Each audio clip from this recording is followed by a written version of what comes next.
পতিত পাবন শ্রী গৌর হরি আমাদের মতো অধম জীবকে উদ্ধার করবার জন্য দুটি বাহু তুলে জীবের দ্বারে এলেন।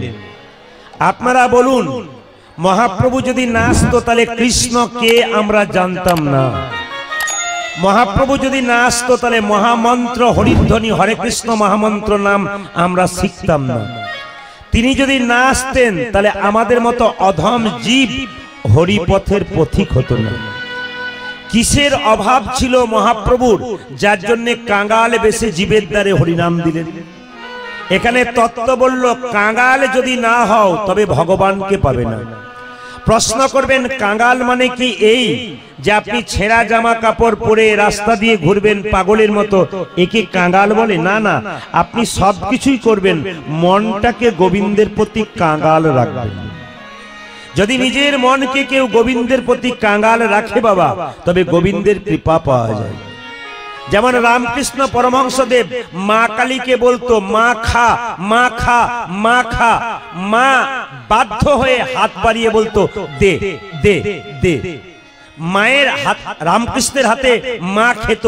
এই জেনে এক শিষ্য ঠাকুরকে জিজ্ঞেস করছে, ঠাকুর তুমি যে বলো মা খা মা খা, মা কি তোমার হাতে খায়? হ্যাঁ রে খায়। কই আমার হাতে যে খায় না, কি করে খাবে? ডাকার মতো ডাক, দেখবি মা খাবে। ছেলে বলল, আমি তো বুঝতেই পারি না কাকে ডাক বলে, তুমি যেমন ডাকো আমি তেমন ডাকি, ডাক আবার কেমন? ঠাকুর বলল, ওরে আকুলতা চাই ব্যাকুলতা চাই, ভগবান আসবে। ছেলে বলল, আমি বুঝতেই পারলাম না কাকে আকুলতা কাকে ব্যাকুলতা বলে।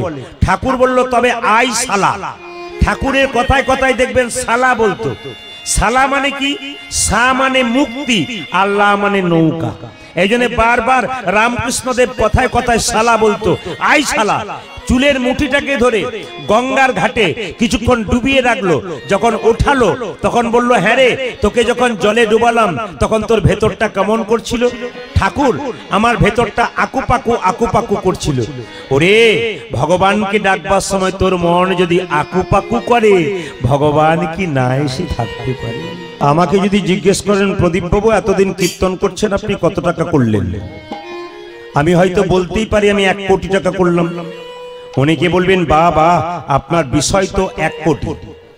আপনি বলবেন, তাহলে আপনার আশ্রয়টা কেমন, বাড়িটা? বলবো 4 তলা যাবেন।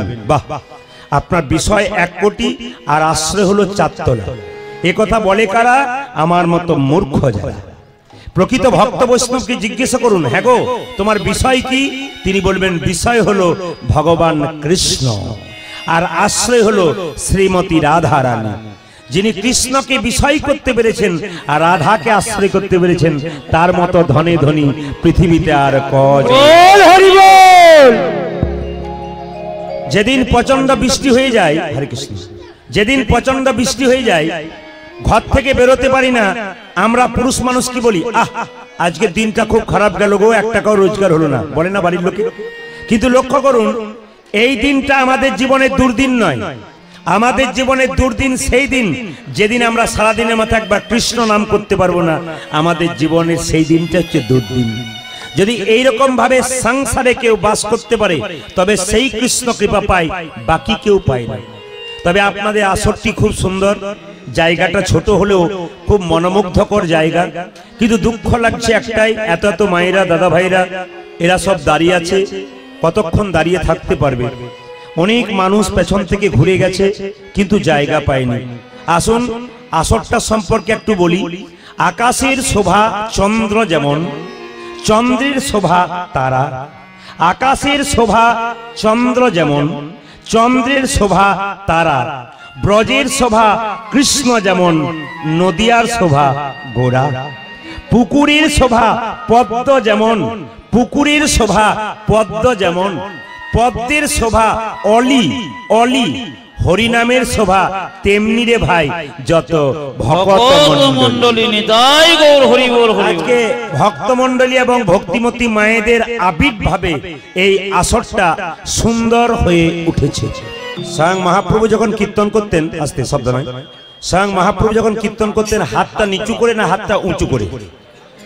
একবার উঁচু করা যাবে? 2-4 জন বলছে যা গরম পড়েছে, বেশ পাখা করছিলাম, তারপর আবার হাত তুলতে বলছে। না না, হাত উঁচু করা যাবে একবার মহাপ্রভু কীর্তন করতেন? আচ্ছা বেশ বেশ বেশ, এবার নামান নামান, অতক্ষণ উপায় নেই, আস্তে আস্তে। আচ্ছা, মহাপ্রভু যখন কীর্তন করতেন তখন হাতটা উঁচু করে করতেন, তাই তো? একজন ভক্ত জিজ্ঞেস করছে, ঠাকুর তুমি যে হাতটা উঁচু করে কীর্তন করছো, তোমার হাতে ব্যথা হয় না? বলে ব্যথা আবার হয় না। বলে তাহলে নামাও। ঠাকুর বলছে নামাবো কি করে, তোরা তুলছিস না ওই জন্য নামাচ্ছি না। বলছে ঠাকুর এই দেখো আমি তুলে দিলাম, এবার নামাও। বলছে না, তোদের পেছনে যারা আছে তারা, আপনাদের বলি নেই, বলছে তোদের পেছনে যারা আছে তারা তুলছে না, ওই জন্য আমি হাত তুলে আছি। মহাপ্রভু বলল পেছনে বলতে ওই পেছনে নয়, তোদের পরের জন্মে যারা আসবে আমার হাত তোলা না থাকলে তারা হাত তুলবে না, তাই জন্ম জন্মান্তর ধরে আমি শুধু শুধু শুধু আমাদের মঙ্গলের জন্য মহাপ্রভু হাত তুলে আছে তা নয়, প্রত্যেকটি জীব পরবর্তী ক্ষেত্রে আমাদের সংসারে আসবে ছেলে মেয়েরা, তাদের মঙ্গলের জন্য মহাপ্রভু হাতটা তুলে আছে। আচ্ছা, আমরা হাত তুলি কখন? আস্তে, আমরা হাত তুলি কখন? যখন দেখবেন রাস্তা দিয়ে টোটো অটো পেরিয়ে যায়, ও দাদা বাজারে যাব। আর হাত তুলি কখন?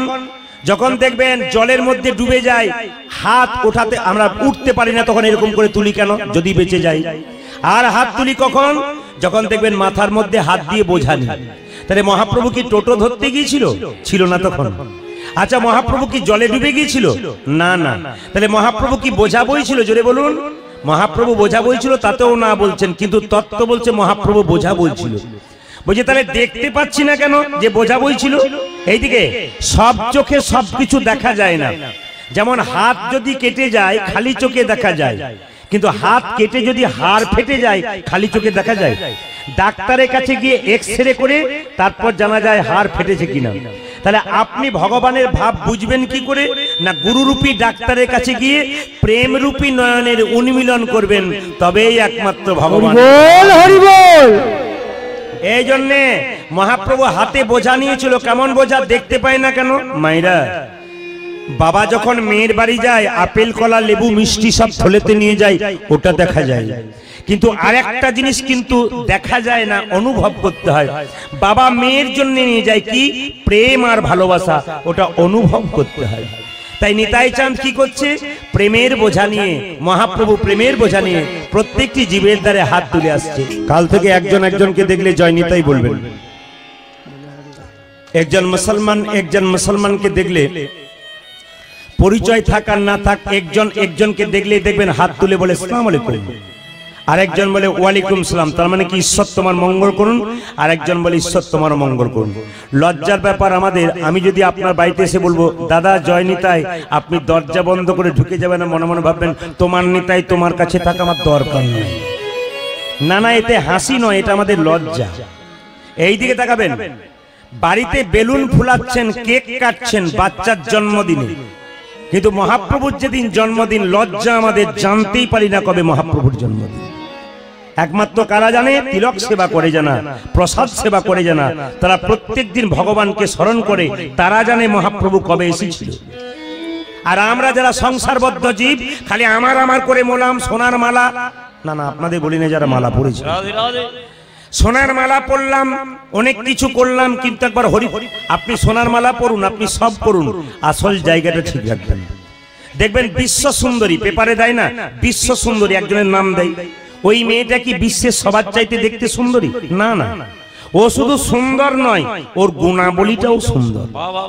একজন মেয়ে সোনার মালা পরবে, ভালো কাপড় পরবে, এটা তার সুন্দরতা নয়, তার ভেতরে একটা সুন্দরতা আছে, যে গোবিন্দের ভজনা করে তার ভেতরটা সব চাইতে সুন্দর। ওই জন্য আপনারা গোবিন্দের ভজনা করুন, আপনার ভেতর সুন্দর হয়ে যাবে। আমাকে একজন জিজ্ঞেস করেছিল, একটি মেয়ে, গতকাল আমি গান গাইছিলাম কোলাঘাটের কাছে, তো আসরে এত মানুষ জায়গা দিতে পারে নাই বলে ওনারা মাঠে আসর করেছিলেন। তো মাঠের মধ্যে আসর হচ্ছে, এত লোক মাঠেও পর্যন্ত কোলাচ্ছে। তো কীর্তনের শেষে একটি মেয়ে এসে বলল, দাদা আমাকে আশীর্বাদ করুন। বলে কি? আমি বিউটি পার্লারের কাজ করি, কাজ যেন আমার বেড়ে যায়। বললাম আপনি তো বিউটি পার্লারে কাজ করেন, আমিও তো বিউটি পার্লারে কাজ করি। দাদা আপনিও করেন?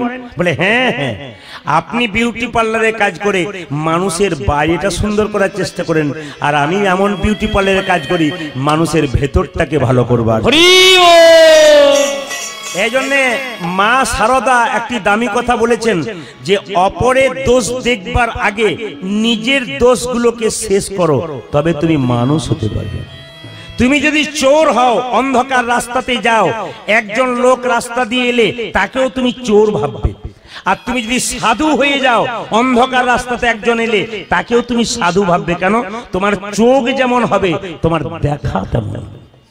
এই জন্য আপনাদের কাছে বলে রাখি, চেত দর্পণ মার্জনং ভব মহাদবাগ্নি নির্বাপনং শ্রেয় কৈরব চন্দ্রিকা বিদ্যা বোধ জীবনং আনন্দ বুদ্ধি বর্ধনং প্রতিপদং পুণ্যমৃষ সাধনম সর্বাত্ম সবনং পরং বিজয়তে শ্রীকৃষ্ণ সংকীর্তনম। এই কথাগুলো বললাম, বুঝতে অসুবিধা হচ্ছে মায়েরা। চেতনার আয়নাটা পরিষ্কার করুন। কেমন ভাবে করবেন? যেমন বাজার থেকে যে আয়না কিনবেন ওতে আপনার আমার মুখ দেখা যায়, কিন্তু ভেতরে প্রত্যেক একটা আয়না আছে, চেতনার আয়না, এতে আপনার আমার মুখ দেখা যায় না, কিন্তু ভগবান কৃষ্ণের মুখ দেখা যায়। বাজার থেকে যে আয়নাটা কিনলেন ওটা ময়লা হয়ে গেলে আমরা কস্টিক সোডা দিয়ে ঘষে দিই আর চাপা কলে জল দিয়ে ধুয়ে দিই। আর এই হৃদয়ের মধ্যে যে চেতনার আয়না আছে, এ যদি ময়লা হয়ে যায় তবে হরিনাম নামক কস্টিক সোডা আর নয়নের জল দিয়ে ধুয়ে মুছলে আমাদের চেতনার আয়না পরিষ্কার। মায়েরা, যার ভেতরে চেতনার আয়নাটা পরিষ্কার হয়ে আছে সে তো ভগবানকে দেখতে পায়, আনন্দময় হয়ে যায়। আনন্দ বুদ্ধি বর্ধনং। দেখবেন কেউ যদি রাস্তা দিয়ে মদ খেয়ে পেরিয়ে যায়, তবে ও দেখবেন পৃথিবীতে সবচাইতে আনন্দময় পুরুষ। কেন বলুন তো? ও আপনাদের এদিকে নাই, আমাদের ওদিকে কথা বলছেন। এদিকে আছে? এদিকে নাই, একবারে নাই। দেখবেন যত রাত বাড়বে এখানেও দু চারটা আছে, না থাকা নয়। কারণ আমি যখন এলাম তখন আমি দেখেই বুঝে নিয়েছি পার্টি রয়েছে। হরে কৃষ্ণ। তো থাক, ওরাও জগাই মাথায় দল হলো, গোবিন্দের কৃপা পেতে পারে। তবে বলে রাখি মায়েরা, মাতাল দেখবেন মাঝে মাঝে ঠিক কথা বলে। যেমন একটা আসর আমি গান গাইছি, প্রচুর ভক্তের সমাগম, একজন মাতাল মাঝ পথে উঠে বলছে, প্রদীপ বাবু, বলি আপনি তো সবাইকে বোঝাচ্ছেন, এবার আমাকে বোঝান। কমিটি তখন বললো, ঘাড় ধরে বেটাকে বের করতো, বেটা মাঝখানে বসে উল্টো বের কর। বললাম দাঁড়ান, কিছু বলার দরকার নেই, কি বলছে বলে। যাতে মাতাল হতে পারে লাইনে ঠিক আছে, কি বলছে দেখুন। দাঁড়ান, আমার কথার উত্তর দিন। বলে কি? যে হরিনাম করে সেও মরে, আর যে বেটা করে না সেও মরে। করলো যদি মরে, না করলো যদি মরে, না করাটাই ভালো। ও ঠিক বলে, ও কিন্তু লাইনের কথা বলছে। বলছে করলো যদি মরে, না করলো যদি মরে। না, আপনারা অনেকে বিচার চিন্তা করছেন, উনি ঠিকই বলেছেন, না না, উত্তর আছে। যেমন প্রশ্ন আছে তেমন উত্তর আছে। হরিনাম করে যারা মরে তাদের মরা কেমন, আর হরিনাম না করে যারা মরে তাদের মরা কেমন। বাড়িতে বিড়াল দেখেছেন তো? যদি বলুন হ্যাঁ না। বিড়াল দেখবেন যখন বাচ্চা হয় তখন বাচ্চাকে কেমন করে নিয়ে যায়, এক জায়গা থেকে অন্য জায়গা কোলে করে নিয়ে যায়। ঠিক ঠিক ঠিক। দাদারা বলছে মুখে করে, মায়েরা বলছে হ্যাঁ। আমি তো বুঝতে পারছি, মানে আপনি কি আর ভুল বলবেন, ঠিকই বলছেন। ওই কীর্তন শুনতে হয় মন লাগিয়ে। কেন বলুন তো? ভগবান বলছে মন মনা ভাবা, তোমার মনটা আমাকে দাও, আমি আমার মন তোমাকে পরিপূর্ণ দিয়ে দেবো। এই জন্য বলে রাখি মায়েরা, তো বিড়াল যখন তার বাচ্চাকে নিয়ে যায়, দাঁতে চেপে নিয়ে যায়, কষ্ট দিতে দিতে, না প্রেম সে নিয়ে যায়? জোরে বলবো। হ্যাঁ, বিড়াল যখন তার বাচ্চাকে নিয়ে যায় দাঁতে চাপে, কিন্তু আঁচড় পায় না। কিন্তু যখন ইঁদুরকে নিয়ে যায় এত জোরে কষ্ট দিতে নিয়ে যায়, নিতাই গৌর হরিবোল হয়ে যায়। তাহলে ভক্ত ভগবানকে ডাকে, ভগবান তাকে নিয়ে যায় কেমন? বিড়াল বাচ্চার মতো প্রেম সে ভক্তকে স্বর্গের পথটা পরিষ্কার। হরিবোল হরিবোল। আর যারা হরিনাম করে না তারা তো বুঝতে পারছেন, ইঁদুরের মতো তাদেরকে কেমন করে নরকের পথটা পরিষ্কার করে দেয়। আসুন, এই জন্য আপনাদেরকে বলে রাখি, হরিনাম করবেন, আনন্দ পাবেন। এইদিকে মদ খেয়ে আনন্দ পেতে পেতে ওর লাংস, কিডনি, লিভার একদিন নষ্ট হয়ে যায়। আনন্দ পেতে পেতে নিরানন্দের সাগরে পৌঁছে যায়। কিন্তু হরিনাম এমন একটা মদ, প্রথমে সবার আনন্দ লাগে না, কিন্তু আনন্দ পেতে পেতে পেতে পেতে একদিন পরমানন্দ গোবিন্দের চরণ লাভ হয়। আর যেদিন আপনি পরমানন্দ গোবিন্দের নাম করবেন সেদিন আপনার জীবনটা আনন্দে পরিপূর্ণ হয়ে যাবে। আপনাদের প্রত্যেকের বাড়িতে গাড়ি বাড়ি, টাকা পয়সা, ধন দৌলত হোক আর না হোক, একটা জিনিস যেন হয়, কি বলুন তো? প্রত্যেকের বাড়িতে একটা করে কৃষ্ণ ভক্ত সন্তান হয়। প্রশ্ন করবেন, কৃষ্ণ ভক্ত সন্তান চাইলেন কেন? টাকা চাইলেন না কেন? গাড়ি চাইলেন না কেন? কেন কৃষ্ণ ভক্ত সন্তান চাইলাম জানলাম না? একটা কারণে। সচিমাতা নিমাইকে বলেছিল, নিমাই তোর বাবার পিণ্ডটা দিয়ে। নিমাই বলেছিল, মা পিণ্ড দিলে কি হয়? সচিমাতা বলেছিল পিণ্ড দিলে 7 বংশ উদ্ধার হয়। সঙ্গে সঙ্গে নিমাই বলেছিল মা তুমি তো বলছো পিণ্ড দিলে 7 বংশ উদ্ধার হয়, কিন্তু কোন বংশে একজন কৃষ্ণ ভক্ত সন্তান জন্ম নিলে তা 7 বংশ নয়, তা 14 বংশ। এই জন্য আপনাদের এই সুন্দর গ্রামে এসে কমিটির দাদা ভাইদেরকে একবার অভিনন্দন জানাই। আমি সবার নাম জানি না, কিন্তু প্রশান্ত ভাইয়ের নাম জানি, যেহেতু ওর সঙ্গে আমার আজকে কথা হচ্ছিল। এদের কমিটির সবাইকে আমি অভিনন্দন জানাই। আরো সুন্দর অনুষ্ঠান হোক আপনাদের, এবং পরবর্তী ক্ষেত্রে ভালো ভালো কীর্তনিয়া এসে আপনাদের এই আসরটাকে আরো মনমোহিত করুক, এটা প্রভুর কাছে প্রার্থনা করব। আর তার আগে শুরু করব আজকের লীলা। একটু ইচ্ছা ছিল একটু ভক্তের কথা বলবো, কিন্তু কিছু মনে করবেন না, বারবার বলাটা খুব খারাপ লাগে। একটু ভক্তের কথা বলবো। ভক্তের কথা বলতে গেলে এটা সাউন্ডটা খুব ক্লিয়ার দরকার, এদের কাজগুলো খুব ভালো দরকার। এই জন্য যখন এইটা নেই তখন কৃষ্ণ নাম করলে, কৃষ্ণের কথা বললে একটু ঠিক করা যায়। এই জন্য এটা আপনারা শুনেছেন লীলাটি, একটু ছোট করে বলবো। আজকে ভগবান শ্রীকৃষ্ণের কালিয়ানাগের কথা আজকে বলবো। প্রত্যেকের শরীরে কিন্তু কালিয়ানাগ আছে, বিষ আছে। ও মাইরা, বিষ কিন্তু প্রত্যেকের মুখে আছে। এই বিষকে অমৃত করতে গেলে কি করতে হবে মা? সোধা মাখা, মধু মাখা, হরিনাম করতে হবে। একটু শুনবেন, প্রত্যেকের মুখে বিষ আছে, প্রত্যেকের মুখে। এই বিষকে যদি অমৃত করতে হয় তাহলে আপনি হরিনাম করুন। যেমন রামকৃষ্ণ পরমহংসদেব বলেছেন, তোর বাড়িতে যদি কেউ যায় তাকে দুটো মিষ্টি জল দিতে পারিস আর না পারিস, দুটো মিষ্টি কথা অন্তত বলিস। এটার দিকে নজর রাখবেন। কি বললাম? বাড়িতে কেউ গেলে দুটো মিষ্টি জল না দিতে পারলো, দুটো মিষ্টি কথা বললে অন্তত মন শান্তি হয়ে যায়। মুখেই বিষ, এদিকে মুখেই বিষ আছে, মুখেই অমৃত আছে। আমার দিকে তাকাবেন।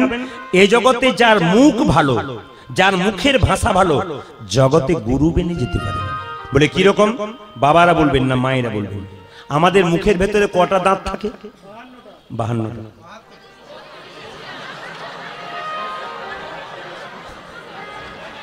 মাঝে কিছু মনে করবেন, মাঝে মাঝে টেস্ট করছে আর কি, এরা কেমন আছে। বাবারা তো দাদারা তো জানে। এই দিকে তাকান, আপনাদের মুখের ভেতরে দাঁত কটা আছে? 32টা। আচ্ছা, খুব ভেবে উত্তর দিবেন, কিন্তু হট করে উত্তর দিবেন না। জিভ কটা আছে? দুটো। 2-4 জন চুপ করে হলো, তাহলে 2-3টে হতেও পারে। কীর্তনিয়া জানে চুপ থাকাটাই বুদ্ধিমানের কাজ। এইদিকে মাইরা, তাহলে বুঝিয়ে দিই আপনাদেরকে, খুব দামি কথা, মহাজনীদের কথা। জিভ আমাদের একটা, আর দাঁত কটা? 32টা। আচ্ছা বলুন তো, দাঁত আর জিভের মধ্যে মারামারি হয় না? যে বলুন হ্যাঁ না, মাঝে মাঝে হয়, সবাই জানে। তো একদিন 32 জন দাঁত জিভকে বলছে, আমরা যদি ইচ্ছা করি তোকে 32 টুকরো করে কেটে রাস্তায় ফেলতে পারি। কি বলছে? আমরা 32 জন, তুই একা ইচ্ছা করলে 32 টুকরো করে তোকে মাটিতে ফেলে দেবো। জীব তখন বলছে, তোরা 32 জন হতে পারিস, আমি একা হতে পারি, ইচ্ছা করলে একজনেই 32 জনকে মুখ থেকে সরিয়ে দিতে পারি। তখন দাঁতগুলো রেগে গিয়ে বলছে, কি বললি? তুই একা আমাদের এখান থেকে সরিয়ে দিবি? জীব বলছে, হ্যাঁ, এমন একটা কাজ করব, তোরা 32 জন সরে যাবি। বলছে কি রকম? রাস্তা দিয়ে কোনো লোক পেরিয়ে যাবে, এমন গালি দেবো, এক চড়েই 32 জন ঝরে চলে যাবে। ঠিক বলে নাই? ও লাইনের কথা বলেছে। এই জন্য মা, মুখের মধ্যে অমৃত আছে, মুখের মধ্যে বিষ আছে। কাদের মধ্যে বিষ আছে? এদিকে কাদের মধ্যে বিষ আছে? যে গুরু মানে না, গোবিন্দ মানে না, বাবা মানে না, মা মানে না, কৃষ্ণ মানে না, এদের মুখে বিষ আছে। অমৃত কাদের মুখে আছে? যারা কৃষ্ণ কথা, হরি কথা বলতে পারে, শুনতে পারে, এদের মধ্যে অমৃত আছে।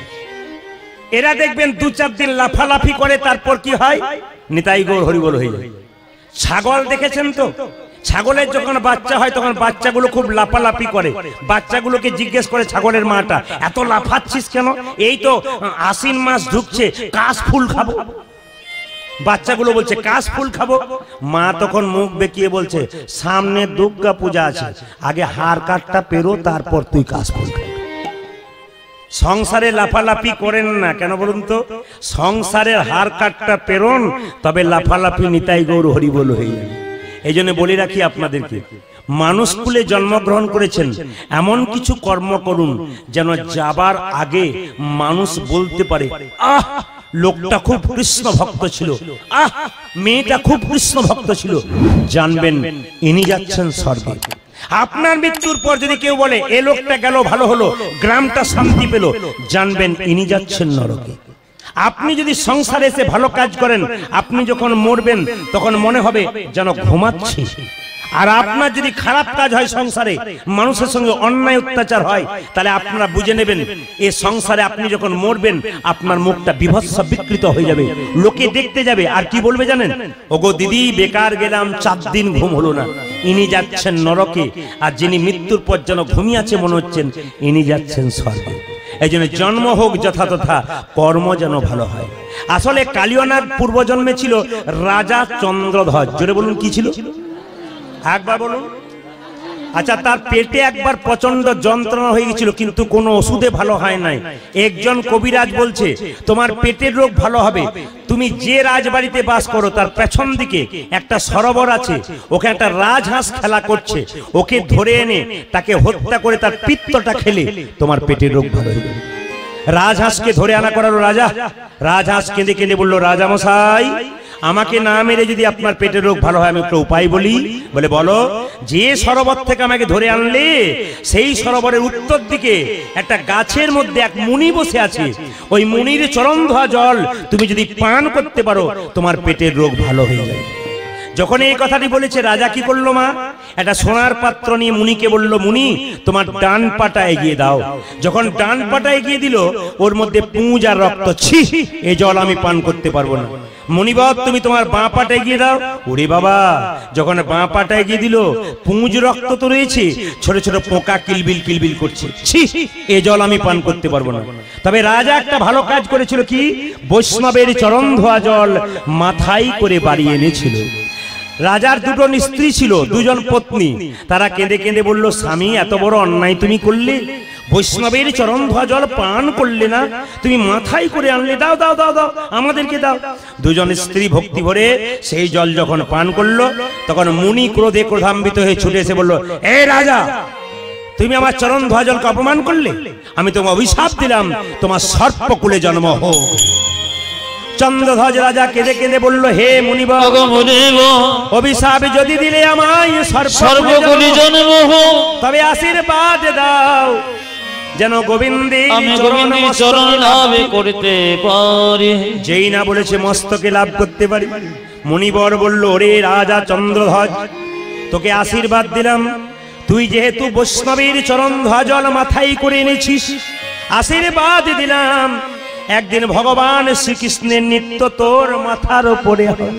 ও মায়েরা, সাপের মাথায় কি দেখেছেন? জোরে বলুন, কি দেখেছেন? চক্র দেখেন নাই?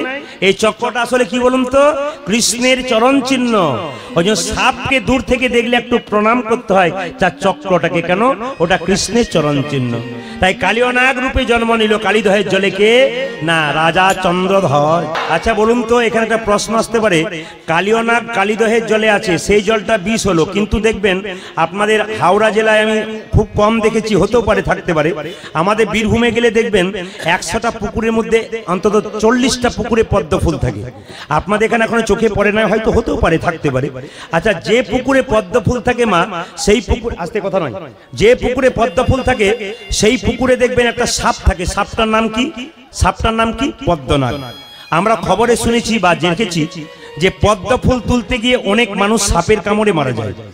তা এত বিষাক্ত পদ্মনাগের যে পদ্ম ফুল তুলতে তুলতে ওই পুকুর থেকে আর আসতে পারে না, ওইখানেই মরে যায়, এত বিষ।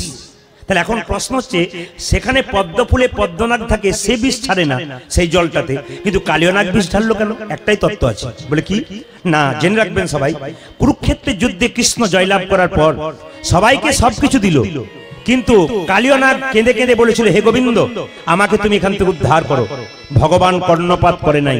কালিয়ানাগ মনে মনে ভাবছিল, তোমার সঙ্গে প্রেম করে তোমাকে না পেলে তোমার সঙ্গে শত্রুতা আরম্ভ করব। কেন? হিরণ্যকশিপু তোমার সঙ্গে শত্রুতা করেছিল, তোমাকে পেয়েছিল, আমি প্রেম করলাম, পেলাম না, আমি শত্রুতা আরম্ভ করব। কার সঙ্গে?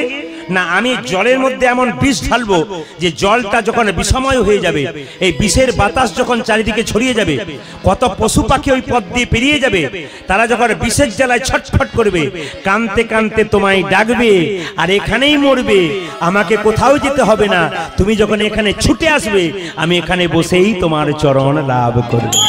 আপনি মালা তিলক নিয়েছেন, আপনাকে ভক্ত মানাই, আপনি নেন নাই, আপনাকে মানাই না, তা নয়। ভেতরটাকে সাজাতে পারলে সবচাইতে ভালো সাজানো যায়। একটু বুঝিয়ে দিই, যারা বাইরে থেকে আমরা যাকে শত্রু মনে করি সে শত্রু নয়, সে বড় ভক্ত। প্রশ্ন করবেন কি, রামের সবচাইতে বড় শত্রু আমরা মুখে মুখে সবাই জানি, কে বলুন তো, জোরে বলুন তো কে, একটু জোরে বলবেন, রাবণ। আচ্ছা, আপনারা সবাই জানেন যে রামের সবচাইতে বড় শত্রু রাবণ, কিন্তু রাবণের মতো বড় ভক্ত আছে কজন? একটু বুঝিয়ে দিই আপনাদেরকে। রাবণ বিয়ে করেছিল কত মেয়েকে জানেন? 10,000 মেয়েকে। এই 10,000 মেয়েকে বিয়ে করার পর আরেকটা মেয়েকে বিয়ে করেছিল, তার নাম মন্দোদরী। এতে মন্দোদরী কিছু বলে নাই, কিন্তু একটা ঘটনা ঘটালো, রাবণ কি সীতাকে হরণ করলো। আচ্ছা মায়েরা, আপনারা সবাই জানেন সীতা জনক রাজার মেয়ে, কিন্তু আপনারা ভুল জানেন, সীতা হলো রাবণের মেয়ে। একটু তত্ত্বটা বুঝিয়ে দিই, তাহলে বুঝতে পারবেন সীতা কিরকম করে রাবণের মেয়ে। একটু মন দিয়ে শুনবেন। বলছে রাবণ একবার কর আদায় করতে গেছিল, ট্যাক্স। কার কাছে? মুনি ঋষিদের কাছে। মুনি ঋষিরা বলেছিল রাবণ ট্যাক্স কর তোমাকে দেবো কেন, দিলে তো ভগবানকে দেবো, আমরা তো ভগবানের, ট্যাক্স কর দেবো তো তাকে দেবো, তোমাকে দেবো কেন? রাবণ তখন রেগে গিয়ে বলেছিল আমি রাজা, যা খুশি তাই করতে পারি, আমি যা চাইবো তাই দিতে হবে। মুনি ঋষি বলল আমাদের কোনো অভাব নাই, আমাদের দেহ আছে, নিয়ে নাও, আমরা দিয়ে দেবো। রাবণ কি করেছিল? ছুরিতে করে ওই মুনি ঋষিদের রক্ত, এখানে হাতটা কেটে মুনি ঋষিদের রক্ত পাত্রে করে নিয়ে এসেছিল। তখন মুনি ঋষিরা চিৎকার করে বলল রাবণ, এই যে আমাদের শরীরের রক্ত তুমি নিয়ে চললে বাড়িতে, কথায় রাখো, মনে রেখো, বলে কি এই রক্ত তুমি যদি কোনোদিন পান করো তৎক্ষণাৎ তোমার মৃত্যু হবে। সে কথাটা কাকে বলেছে? রাবণকে বলেছে। রাবণ বাড়ি নিয়ে গেল, মন্দোদরীকে বলল মন্দোদরী, এই যে এক বাটি রক্ত আনলাম, মুনি ঋষিদের শরীরের রক্ত, যদি কোনোদিন খেয়ে ফেলে আমি মরে যাব, রাগ করলে যেন দিও না, আলাদা জায়গায় কোথাও রেখে দিও। লক্ষ্য করুন, মন্দোদরী রক্তের বাটিটা অন্য জায়গায় রেখে দিয়েছিল। এক সময় রাবণ যখন যুদ্ধে গেল, তখন তার মোবাইল ফোন ছিল না। রাবণ যখন যুদ্ধে গেল আর ফিরছে না, ওর স্ত্রী মন্দোদরী তখন মনে মনে ভাবলো তাহলে বোধহয় স্বামী মারা গেছে। সে কি করলো? ও জানে স্বামী যদি মারা যায় আমার বেঁচে থেকে কি লাভ আছে। ও জানে সেই পাত্রের রক্তটা আছে, ওই রক্তটা খেলে আমিও মরে যাব। কিন্তু ওর তো মরার কথা নয়, রাবণের মরার কথা বলেছিল। মন্দোদরী ওই রক্তটা যখন পান করেছিল, তার ফলে একটা উল্টো ফল হলো কি, মন্দোদরীর গর্ভে এলো সন্তান। সেই সন্তানটার নাম কন্যা সন্তান। ওই মেয়েটা তাকে জলে, ওই নদীর জলে ভাসিয়ে দিল, কলার পেটোর মধ্যে ভাসতে ভাসতে ভাসতে ভাসতে জনকপুরীতে গিয়ে রাখলো। জনক রাজা হলাকর্ষণ করে সীতাকে পেল বলে জনকের কন্যা বলা হয়, কিন্তু প্রকৃতপক্ষে সীতা হলো রাবণের কন্যা, যেহেতু মন্দোদরীর গর্ভে সে জন্ম নিয়েছিল। ও মায়েরা, সীতাকে যখন রাবণ হরণ করলো, মন্দোদরী চিৎকার করে বলল স্বামী আমি বুঝতে পেরেছি, এইবার তোমার ধ্বংস এলো। বলে কেন? তুমি ভগবানের স্ত্রীকে চুরি করেছো, ছি তোমার লজ্জা করে না, ছি তোমার লজ্জা করে না। সঙ্গে সঙ্গে রাবণ মাথা নিচু করে বসে বসে বলেছিল মন্দোদরী, বলে কি মন্দোদরী, সীতা আমার মা। চুপ করো, আর কোনদিনই কথা বলবে না। মন্দোদরী, সীতা আমার মা। চুপ করো, তোমার মুখে কথা মানাই না। সীতা যদি তোমার মা হয়, তবে সীতাকে তুমি রাজপুরীতে রাখলে না কেন, অশোক বনে রাখলে কেন? রাবণ সেদিন মাথা নিচু করে বলেছিল দেখতে এটা রাজপুরী, কিন্তু এটা পাপের পুরী। মাকে কখনো পাপের পুরীতে রাখা যায়? তোমার যদি সীতা মা হয় তবে অশোক বনে রাখলে কেন? ওগো মন্দোদরী, অশোক বনে রাখলাম কেন জানো? যেখানে কোনো শোক নাই সেটাই তো অশোক বন। বেশ, মেনে নিলাম, যেখানে শোক নাই সেটা হচ্ছে অশোক বন। তোমার মাকে সেখানে রাখলে তাহলে তোমার লোক কেন বারবার সীতাকে আঘাত করছে? তুমি কিছু বলছো না কেন? এ কথা শুনে রাবণ বলছে শোনো শোনো মন্দোদরী, ওগো মন্দোদরী, সীতাকে আঘাত করলে আমি প্রতিবাদ করি না কেন জানো? কেন জানো? এ জগতে নদীতে যদি নৌকা বাঁধা থাকে, আর সেই নৌকায় যদি কেউ বারবার আঘাত করে, তবে কেউ ছুটে আসুক আর না আসুক, নৌকার মালিক কিন্তু ছুটে আসে। সীতা হলো পরপারের নৌকা, বারবার সীতাকে আঘাত করলে কেউ ছুটে আসুক আর না আসুক, সীতাপতি রামচন্দ্র ছুটে আসে। তখন আমাকে বাইরে কোথাও যেতে হবে না, আমি ঘরে বসেই চরণ লাভ চরণ। রাবণ কত বড় ভক্ত দেখো। কে কে একাদশী করেন হাত তুলবেন তো। একাদশী যারা যারা করেন হরিবাসর একটু হাত বেশ। যারা করেন তারা তুললেন, অনেকে করেন তবু তুললেন না, অনেকে আবার করেন না তারা তুলেন নাই। কিন্তু মহাপ্রভুর সামনে একাদশী করলে হাত তুলতে হয়। একবার সবাই তুলুন, যারা করেন হাত তুলুন। একাদশী বাচ্চাটা করে, বহুত আচ্ছা, বহুত আচ্ছা, বহুত আচ্ছা। সবচাইতে খুশির ব্যাপার ওইটুকু একটা বাচ্চা হাত তুলেছে, আমি ভাবলাম করে না, কিন্তু ও করে। এইদিকে তাকাবেন। ধ্রুব 5 বছর বয়স ছিল, ওকে ধর্ম শেখাতে হয় না। ও মায়েরা এইদিকে তাকাবেন। মা যদি ভালো হয় বাচ্চা ভালো হবে, মা যদি খারাপ হয় বাচ্চা অবশ্যই খারাপ হবে। প্রশ্ন করবেন বাবার দোষ দেবেন না? আপনাদের তো 100-এর মধ্যে 70% আপনাদের, ওদের 30%। বলবেন কেন বলুন তো? বাবা তো জন্ম দিয়ে ব্যবসা করতে যায়, কাজ করতে যায়, বাচ্চার কোলেই তো মায়ের কোলেই তো বাচ্চা থাকে, দায়িত্ব তো মায়ের বেশি। এপিজে আব্দুল কালাম বলেছে মায়ের কোলটা 1000টা স্কুলের সমান। খুব ভালো করে কথাগুলো শুনবেন, জীবন সুন্দর। মায়ের কোলটা 1000 স্কুলের সমান। কেন? মা আমাদের ভাষাটা মাতৃভাষা না পিতৃভাষা? জোরে বলবেন। কেন পিতৃভাষা নয়, কেন মাতৃভাষা? বাবা তো জন্ম দিয়ে কাজে চলে গেছে, আর মা কি করেছে? সোনা আমার, মানিক আমার, ধন আমার, বড় হবি, নাম রাখবো, চাকরি করবি, বিয়ে হবে, সব কাহিনী কে বলে? মা বলে। আর মায়ের ভাষাটা বাচ্চা শুনতে পায়, ওই জন্য মাতৃভাষা আমাদের হয়। খুব যুক্তির কথা শুনবেন। যুক্তি নইলে মুক্তি নেই, যুক্তি নইলে কীর্তন নেই। এই যে যুক্তির কথাগুলো শুনবেন, আপনাদের লাভ আছে। একাদশী আপনারা করেন। আজকে একাদশীর তত্ত্বটা বলবো এই জন্যে, আজকে যে জন্য ঘরে থাকতে পারে না ভগবান, যদি ভক্ত তাকে ডাকে, একটু বুঝিয়ে দেবো আপনাদের। লক্ষ্য করুন, একাদশী যারা যারা করেন ভালো করেন। একাদশী নিয়ম হচ্ছে কি, একাদশীর জন্ম বৃত্তান্ত একটু জানতে হবে। একাদশী ছেলে না মেয়ে? একটু জোরে বলবেন। এখন অনেক দাদা বলেছে মেয়ে, অনেকে চুপচাপ আছে, অনেকে কেউ ছেলেও বলেছে, কেউ মেয়েও বলেছে। দু একজন বলছে ছেলে, দু একবার বলছে মেয়ে। সেই ভোটের সময় হয় না, কিছু চালাক পার্টি আছে, দুপক্ষেই মুড়ি খায়, কাকে ভোট দেয় অন্তর্যামী ছাড়া কেউ জানে না। এই জন্য আপনাদের বলে রাখি, দুপক্ষেই মানে একটা তো লেগে যাবে না। না, এদিকে তাকাবেন, মন দিয়ে শুনবেন। একাদশী ছেলে না মেয়ে একটু বুঝিয়ে দিই। এদিকে একাদশীর জন্ম কোথা থেকে? ভগবান বিষ্ণুর শরীর থেকে। বলবেন কি করে জন্ম হলো? অসুর যুগে যুগে আছে, অসুর যুগে যুগে আছে। একজন অসুর ছিল, তার নাম মুর। কি নাম বললাম? মুর। ময়া হস্যু ঢস্যনর। কি বললাম? মুর। মুর। এই অসুরটা দেবতাদের সঙ্গে যুদ্ধ করলো, দেবতাদেরকে হারালো। দেবতারা ভগবান বিষ্ণুর চরণে পড়ে কেঁদে বললেন প্রভু, বলে কি, এই মুর নামক অসুর বারবার অত্যাচার করে, একমাত্র তুমিই পারো ওকে বশ করতে। ভগবান কি করলেন? মা মুর নামক অসুরের সঙ্গে যুদ্ধ করলেন। কত বছর?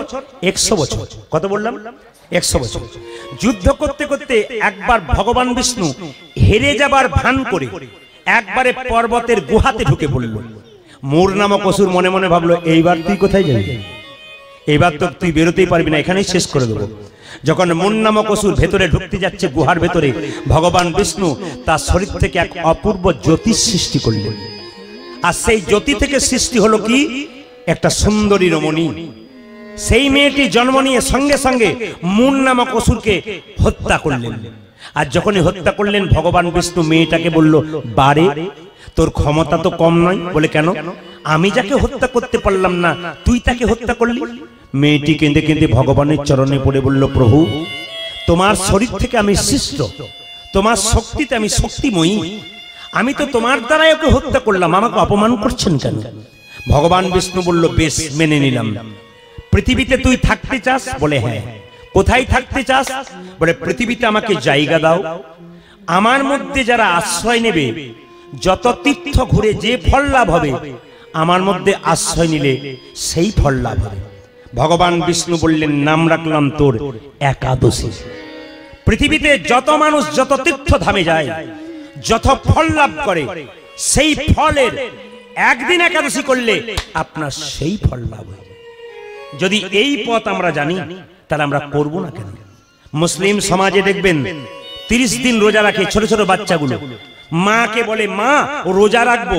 মা বলে, আল্লাহ তোর বরকত করুক, খুশি খুশি, আমি বহুত খুশি। কিন্তু আপনাদের এখানে নয়, আমাদের ওখানে ছোট্ট বাচ্চা যদি মাকে বলে, মা প্রতিদিন ভাত খাই, আজ তোমার সঙ্গে একাদশী করব, ফল খেয়ে থাকবো, মা তখন কানে ধরে বলে, বুড়ো বুড়ো কথা, ডাক্তার বলেছে না খালি পেটে থাকতে মরবি, বুড়ো হলে করবি। ধর্মটা কারা নিয়ে যাচ্ছে নিচে? যুক্তির কথা মা বাবাগুলো নিয়ে যাচ্ছে। আপনি বাচ্চাকে উপরে উঠাতে পারেন, আপনি বাচ্চাকে নিচে নামাতে পারেন। শেষে বলবেন আমার ছেলে ভাত দেয় না, দেবে কি করে? কৃষ্ণ ভক্ত সন্তান না হলে ভাত দেবে কি করে? বিবেক বৈরাগ্য যার জন্ম হবে না সে ভাত দেবে কি করে? স্কুলে ছেলে মেয়েদেরকে পড়াচ্ছেন, ওখানে শিক্ষা দেওয়া হয় না, ওই শিক্ষা দেওয়া হয়, চাকরি পাবে কি করে? মানবতার শিক্ষা মাত্র হরিবাসরে দেওয়া হয়, বাকি কোনো জায়গায় দেওয়া হয়। আচ্ছা আপনারা বলবেন যুক্তির কথা, আমেরিকা থেকে ছেলে ভারতবর্ষে আসে আর ভারতবর্ষ থেকে ছেলে আমেরিকায় যায়, কারা সংখ্যায় বেশি আসে? আমেরিকার লোক এখন ভারতবর্ষে বেশি আসে। ভারতবর্ষে যে ছেলেটা কম্পিউটার ইঞ্জিনিয়ারিং করেছে 1 নম্বর জায়গা আছে, আমেরিকা তাকে কিনে নেয় কেন? অর্থনীতিতে আমেরিকা বড়, পরমার্থনীতিতে ভারতবর্ষ বড়। এই জন্য কিনে নেয় কেন? ওকে কম্পিউটার ইঞ্জিনিয়ার করেছেন আপনি, আমেরিকা কিনে নিয়েছে, টাকা দিয়ে, টাকা রোজগার করে ভারতে ফেরে। আর আমেরিকার কম বয়সের ছেলেগুলো ওরা জানতে শিখেছে টাকা নয় বিষ। জপমালা হাতে নিয়ে ওই নবদ্বীপে মায়াপুরে এসে ধুলোতে বারবার গৌর গৌর বলে কাঁদছে। ওরা বুঝতে পেরেছে টাকা নয় বিষ, ওরা বুঝতে পেরেছে পরমার্থের দিকে চলতে হবে। আমেরিকা থেকে কত মানুষ, বিদেশ থেকে কত মানুষ হরে কৃষ্ণ নাম করতে পারে না। চীনের মানুষ যারা করোনা নিয়ে এসছে তারা পর্যন্ত আজকে নবদ্বীপে মায়াপুরে হরে কৃষ্ণ বলতে পারে না। হলে কিন্ন, হলে কিন্ন, কিন্ন কিন্ন, হলে হলে, হলে লাম, হলে। ওরা বাংলা ভাষা ভালো বলতে পারে না, কৃষ্ণ বলে। লজ্জা আমাদের, ওদেরকে দেখি আমরা একবার হরিবোল বলতে পারি না। বলুন সম্মান কারা জানাচ্ছে? আমরা না বিদেশি লোক। বিদেশ থেকে মানুষ এসে এখান থেকে নিত্যানন্দ মহাপ্রভুকে কিনে নিয়ে যাচ্ছে, আর আমরা আমাদের দেশের ভগবানকে বিক্রি করে দিচ্ছি। এর চাইতে লজ্জার কি? দেখবেন আপনার নবদ্বীপ মায়াপুরে গিয়ে আমাদের মানুষ সব হোটেল করেছে, ব্যবসা করেছে টাকা রোজগার করার জন্য, আর ওরা এসেছে গোবিন্দ পাওয়ার জন্য। তফাৎটা দেখতে হবে। আমার গ্রামের একজন গিয়েছিল ওই নবদ্বীপ মায়াপুরে, তো আমেরিকার কোন একটা ছেলে, এইটুকু বাচ্চা ছেলে, নামের মালা ঝোলা নিয়ে কীর্তন করতে করতে চলে যাচ্ছে। তো বলছে, আমাকে বলছে, প্রদীপ কি করলাম জানিস? বলে কি? ওকে ধরে গালটা জোরে টেনে দিলাম, লাল রঙের চেহারা তো, টেনে দিলাম, রক্ত মতো হয়ে গেল। তো আমি ভাবলাম রেগে যাবে, তো আমাকে কি বলছে জানিস? হরে কৃষ্ণ হরে কৃষ্ণ। আমি তখন হেরে গেলাম রে, আমার মনে হলো ওর পাটাকে ধরে কাঁদি। আমি রাগে ওর যেখানটা টেনে দিলাম, আর ও রাগ না দেখে আমাকে বললো হরে কৃষ্ণ হরে কৃষ্ণ। তখন বুঝলাম ওরা কি করতে এসেছে আর আমরা কোন জায়গায় আছি। কীর্তন শুনে কি লাভ আছে যদি আসল জায়গাটাকে ধরে রাখতে না পারলেন? কীর্তন শুনে কি লাভ আছে যদি মহাপ্রভুকে সম্মান দিতে না পারলেন? কীর্তন শুনে কি লাভ আছে সনাতন ধর্মকে যদি বাঁচাতে না পারলেন? শুধু এলেন না চটি গুটিয়ে পালিয়ে গেলেন, এটা কীর্তন নয়। এলাম বসলাম, চটি গুটিয়ে পালিয়ে গেলাম, জায়গাতে হচ্ছে না, চাপা পড়ে যাচ্ছি, এটা কীর্তন নয়। এখানে জানতে এসেছেন, শিখতে এসেছেন, হরিকথা বলতে এসেছেন, জীবনটাকে পরিবর্তন করতে এসেছেন। ওই জন্য একাদশীর দিনে মায়েরা, একাদশীর আগের দিনে কিন্তু ব্রাশ করে নিতে হবে। একাদশীর আগের রাত্রিতে প্রত্যেককে ব্রাশ করতে হয়, জিভ ছুলে নিতে হয়। কেন? একাদশীর দিনে ওটা করতে পারবেন না। যে পেস্ট দিয়ে আপনি দাঁতটা মাজন করেন তার মধ্যে লবণ থাকে, ওই জন্য আগের রাত্রিতে করে নিতে হয়। যে পেস্ট দিয়ে আপনি মাজন করেন তাতে যদি আঁচড় পেয়ে মাড়ি কেটে যায় একাদশীর দিনে, তবে রক্ত বেরিয়ে গেলে আপনার হয় না। আপনি জিভ ছুলতে ছুলতে আপনার জিভ কেটে গেল, একাদশী হয় না। আপনি একাদশীর দিনে সবজি কাটছেন, তখন যদি আপনার আঙ্গুল কেটে যায়, একাদশী হয় না। এই জন্য ছোট ছোট কথাগুলো বলবো, মন দিয়ে শুনবেন। পরের দিন একাদশীর দিনে আপনি যখন তুলসী গাছ থেকে পাতা তুলবেন, গাছ থেকে ফুল তুলবেন, তখন কিন্তু চুপচাপ তুললে হবে না, না বলে নিলে চুরি করে নেওয়া হয়। যখন তুলসী বৃক্ষের কাছে দেবেন, মায়েরা তো সবাই জানেন আপনাদের কাপড় থাকে, আপনারা গলায় কাপড়টা নেন। দাদা ভাইরা গলায় কাপড় দিন কিংবা গামছা দিয়ে তুলসী মঞ্চে গিয়ে তুলসী মঞ্চকে বলবেন, তুলসী গাছকে, হে বৃক্ষ মাতা, তুমি যে বক্ষ বিদীর্ণ করে তুলসী পাতা দিয়েছো, চয়ন করে গোবিন্দ সেবায় লাগাবো, তাতে যদি তোমার কোনো আঘাত হয় আমায় নিজ গুণে ক্ষমা করে দাও। এটা বলে তুলসী পাতা তুলতে হয়, না বলে তুললে চুরি করা হয়। আপনি ফুল গাছ থেকে ফুল তুলছেন, তবু কিন্তু আপনার ধরুন লক্ষ্মী পুজোর জন্য ফুল তুলছেন, জয় শ্রী লক্ষ্মী বলে ফুল তুলতে হবে, তাহলে লক্ষ্মীর কৃপাটা অর্ধেকটা তুলতে তুলতে হয়ে যাবে। একাদশীর দিনে ফুল তুলছেন ভগবানের সেবার জন্য, জয় শ্রীকৃষ্ণ বলে তুলবেন, তুলতে তুলতে অর্ধেকটা কৃপা কিন্তু ওইখানে হয়ে যাবে। কেন? তুলতে তুলতে ফুল যদি আপনি দেহটাকে গোবিন্দ সেবায় লাগাতে না পারেন, তার আগে তো অর্ধেকটা কৃপা হয়ে যাবে। যার দেবতার নামে পুজো করবেন সেই দেবতার নাম করে তুলতে হয়। এই জন্য ফুল গাছকেও বলবেন, হে বৃক্ষ মাতা, তুমি যে বক্ষ বিদীর্ণ করে ফুল দিয়েছো, এই ফুল গোবিন্দ সেবায় লাগবো, এতে যদি কোনো আঁচল লেগে থাকে তুমি নিজ গুণে ক্ষমা করে দিও। এগুলো নিয়ম, এই নিয়ম করবেন তো আপনার জীবন সুন্দর হবে। এই নিয়ম না করলে জীবন আপনার সুন্দর হবে। এই জন্য আপনাদেরকে বলে রাখি, একাদশীর দিনে সকাল থেকে সন্ধ্যে পর্যন্ত একই রকম চিন্তা, কৃষ্ণ, একই রকম চিন্তা, কৃষ্ণ। কাউকে দেখা হলে বলবেন, জয় শ্রীকৃষ্ণ, ভালো আছো তো বাবা, এটা বলবেন। সেদিন আপনি মুখে থেকে খারাপ বাক্য আনবেন না। সেই দিন থেকে আপনার অভ্যাস হবে, আপনি শুরু হয়ে যাবেন কৃষ্ণ বলতে। একজনকে দেখলে বলবেন, জয় শ্রীকৃষ্ণ, রাধে রাধে বাবা, রাধে রাধে, ভালো আছো তো। যত রাধে রাধে বলবেন মুখ মিষ্টি হবে, যত কৃষ্ণ কৃষ্ণ বলবেন মুখ মিষ্টি হবে। গালি দেবেন আপনার মুখ খারাপ হবে। একাদশীর দিনে পঞ্চশস্য খেতে নাই, এ তো আপনাদের সকলের জানা, বাদ দিয়ে অন্য জায়গাটা বলি না, বলবো। পঞ্চশস্যটা বলে রাখি কি কি মা? চাল, গম, জব, সরিষা, ডাল। অনেকে দেখবেন শ্যামা চালের পায়েস খায়, এ নিয়ে দুমত আছে। কেউ বলছে খেতে আছে, কেউ বলছে খেতে নাই। দরকার নাই, সেদিন নাই বা খেলাম, শ্যামা চালের পায়েসটা খেতে হবে না? খেলেন না আপনি ফল খাবেন। হরে কৃষ্ণ মাইরা, আপনি যদি নির্জলা না করতে পারেন ফল খাবেন। আপনি সবজি খেতে পারেন, সেদ্ধ সবজি, কি দিয়ে? পেঁপে, কাঁচা কলা, হ্যাঁ, আর কি কুমড়ো, আলু সেদ্ধ খেতে পারেন। লবণ দেবেন, কিন্তু সন্দক লবণ দেবেন। তেল দেবেন, সরিষার তেল মাখবেন না, সরিষার তেল দেবেন না। আপনি ঘি দিয়ে তৈরি করবেন। পেটের গন্ডগোল আছে, ভয় করছেন, আপনি সানফ্লাওয়ার দেবেন, আপনার কোনো অসুবিধা নেই। সারাদিন কিন্তু কৃষ্ণ চিন্তা আপনাকে করতে হবে। এইবার বলি আপনাদেরকে, ঘরে বসে ভগবানকে পাওয়া যায়, তার প্রমাণটা দেখুন। সংসারেই ভগবানকে পাওয়া যায়, সংসারে বাইরে পাওয়া যায় না, প্রমাণ দেখুন। ভগবান বলে না, ঘরে রইতে পারি না, একটা কথা বলি গেলাম না, ঘরে রইতে পারি না, ভক্ত যদি আমায় ডাকে। মা যশোদার গুরুদেবের নাম ছিল কর্ণম মুনি। জোরে বলুন, কি বললাম? যে ঘুমাচ্ছে সে বলুন, কি বললাম? কি গুরুদেবের নাম কি বললাম? মা যশোদার গুরুদেবের নাম কর্ণম মুনি। ভালো করে শুনবেন তো। কর্ণম মুনি একাদশী করেছে, পালন করবার জন্য যশোমতীকে এসে বলছে, হে যশোদে, কালকে একাদশী করেছি, আজকে পালন করব, তুই আমায় চাল ডাল দে, অন্ন ব্যঞ্জন তৈরি করব। যশোমতী বলছে, গুরুদেব, ভাগ্য করে আমার বাড়ি এসেছেন, আজকে আমি নিজে আপনার জন্য তৈরি করে দিই, তাহলে ক্ষতি হবে নাকি? ছোট্ট গোপাল তখন উঠোনে খেলছিল, আর সঙ্গে সঙ্গে যশোমতী বলছে, আমি রান্না বান্না করে দিই, অন্ন ব্যঞ্জন তৈরি করে দিই, ক্ষতি আছে? গুরুদেব বলল, যশোমতী, তোরা হলি গোয়ালিনীর জাতি, তোদের হাতে খেলে হবে আমার ক্ষতি, তোদের হাতে খেলে হবে আমার ক্ষতি। ভগবান উঠানে বসে বসে মনে মনে ভাবছি, ওগো গুরুদেব, তুমি জাতির বিচার করলে আমি গোয়ালিনী, আমার মা গোয়ালিনী, তাদের হাতে খেলে হবে তোমার ক্ষতি। তবে দেখো আমি কোথায় এসেছি। ভগবান উঠানে বসে আছি বাবা, ছোট্ট গোপাল খেলা করছে, যুক্তিগুলো দেখবেন। এখন লক্ষ্য করুন, যেই না গুরুদেবকে চাল ডাল দিয়েছে, অন্ন ব্যঞ্জন তৈরি করে গুরুদেব যখন এমনি করে শ্রীমধুসূদন, যারা ভক্ত হয়, যারা ভক্ত, যারা প্রসাদ ভোজন করে, যারা ভক্ত হন, যারা বৃহস্পতিবার দিন নিরামিষ খাবেন, অভক্ত যারা আছেন, অভক্ত কেউ নেই, ভক্ত সবাই হতে চলেছেন, কিন্তু যারা আমিষ টামিষ খান, যেদিন নিরামিষ খাবেন সেদিন শ্রীমধুসূদন বলে কি করবেন? কপালে ঠেকাবেন। যশোমতীর গুরুদেব কর্ণমুনি শ্রীমধুসূদন বলে কপালে ঠেকিয়েছে, আর কোথা থেকে ছোট্ট গোপাল এসে চপ চপ চপ চপ শব্দে খেতে শুরু করেছে। আর গুরুদেব চোখ মেলে বলল, যশোদে, দেখ দেখ দেখ, তোর ছেলে আমার সব ভাতগুলো খেয়ে ফেলেছে গো, দেখ দেখ দেখ। যশোমতী ছুটে এলো, গোপালকে ধরে বলল, তোকে কে ডেকেছে? তুই খেলি কেন? গোপাল কেঁদে কেঁদে বলে, মা, ভক্ত যদি প্রসাদ নিবেদন করার সময় আমায় ডাকে,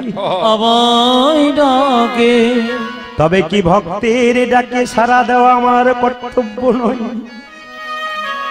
অন্তর দিয়ে কোনো ভক্ত যদি আমায় প্রসাদ নিবেদন করে, তবে এমনি এমনি প্রসাদ দিলে হবে। যদি কেউ চোখের জলে, যদি কেউ চোখের জলে হা কৃষ্ণ প্রাণ গোবিন্দ, আমার চরণ ধুইয়ে দেয়, তাকে আমার প্রসাদে দেওয়ার কোনো দরকার নেই। এই জগতে গাড়ি বাড়ি টাকা পয়সা সব রইল, কিন্তু চোখের জল যদি গোবিন্দের চরণে না দিতে পারল, গোবিন্দের কৃপা আমার হবে না। তোমার কাছে নাই বা রইল ফুল, তুমি মন ফুলটা গোবিন্দের চরণে দাও। নাই বা রইল তোমার কাছে তুলসী পাতা, তুমি মন তুলসী গোবিন্দের চরণে দাও। তুমি গোবিন্দের চরণে দাও। যদি গঙ্গা জল নাই বল নাই রইল, তবে দু ফোঁটা নয়নের জল আমার চরণে দাও। বাবা যে জনে কৃষ্ণ বলি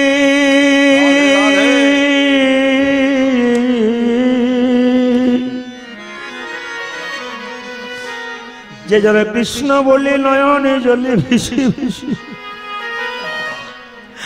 আমার চরণ দুটো একবার ধুইয়ে দেয়,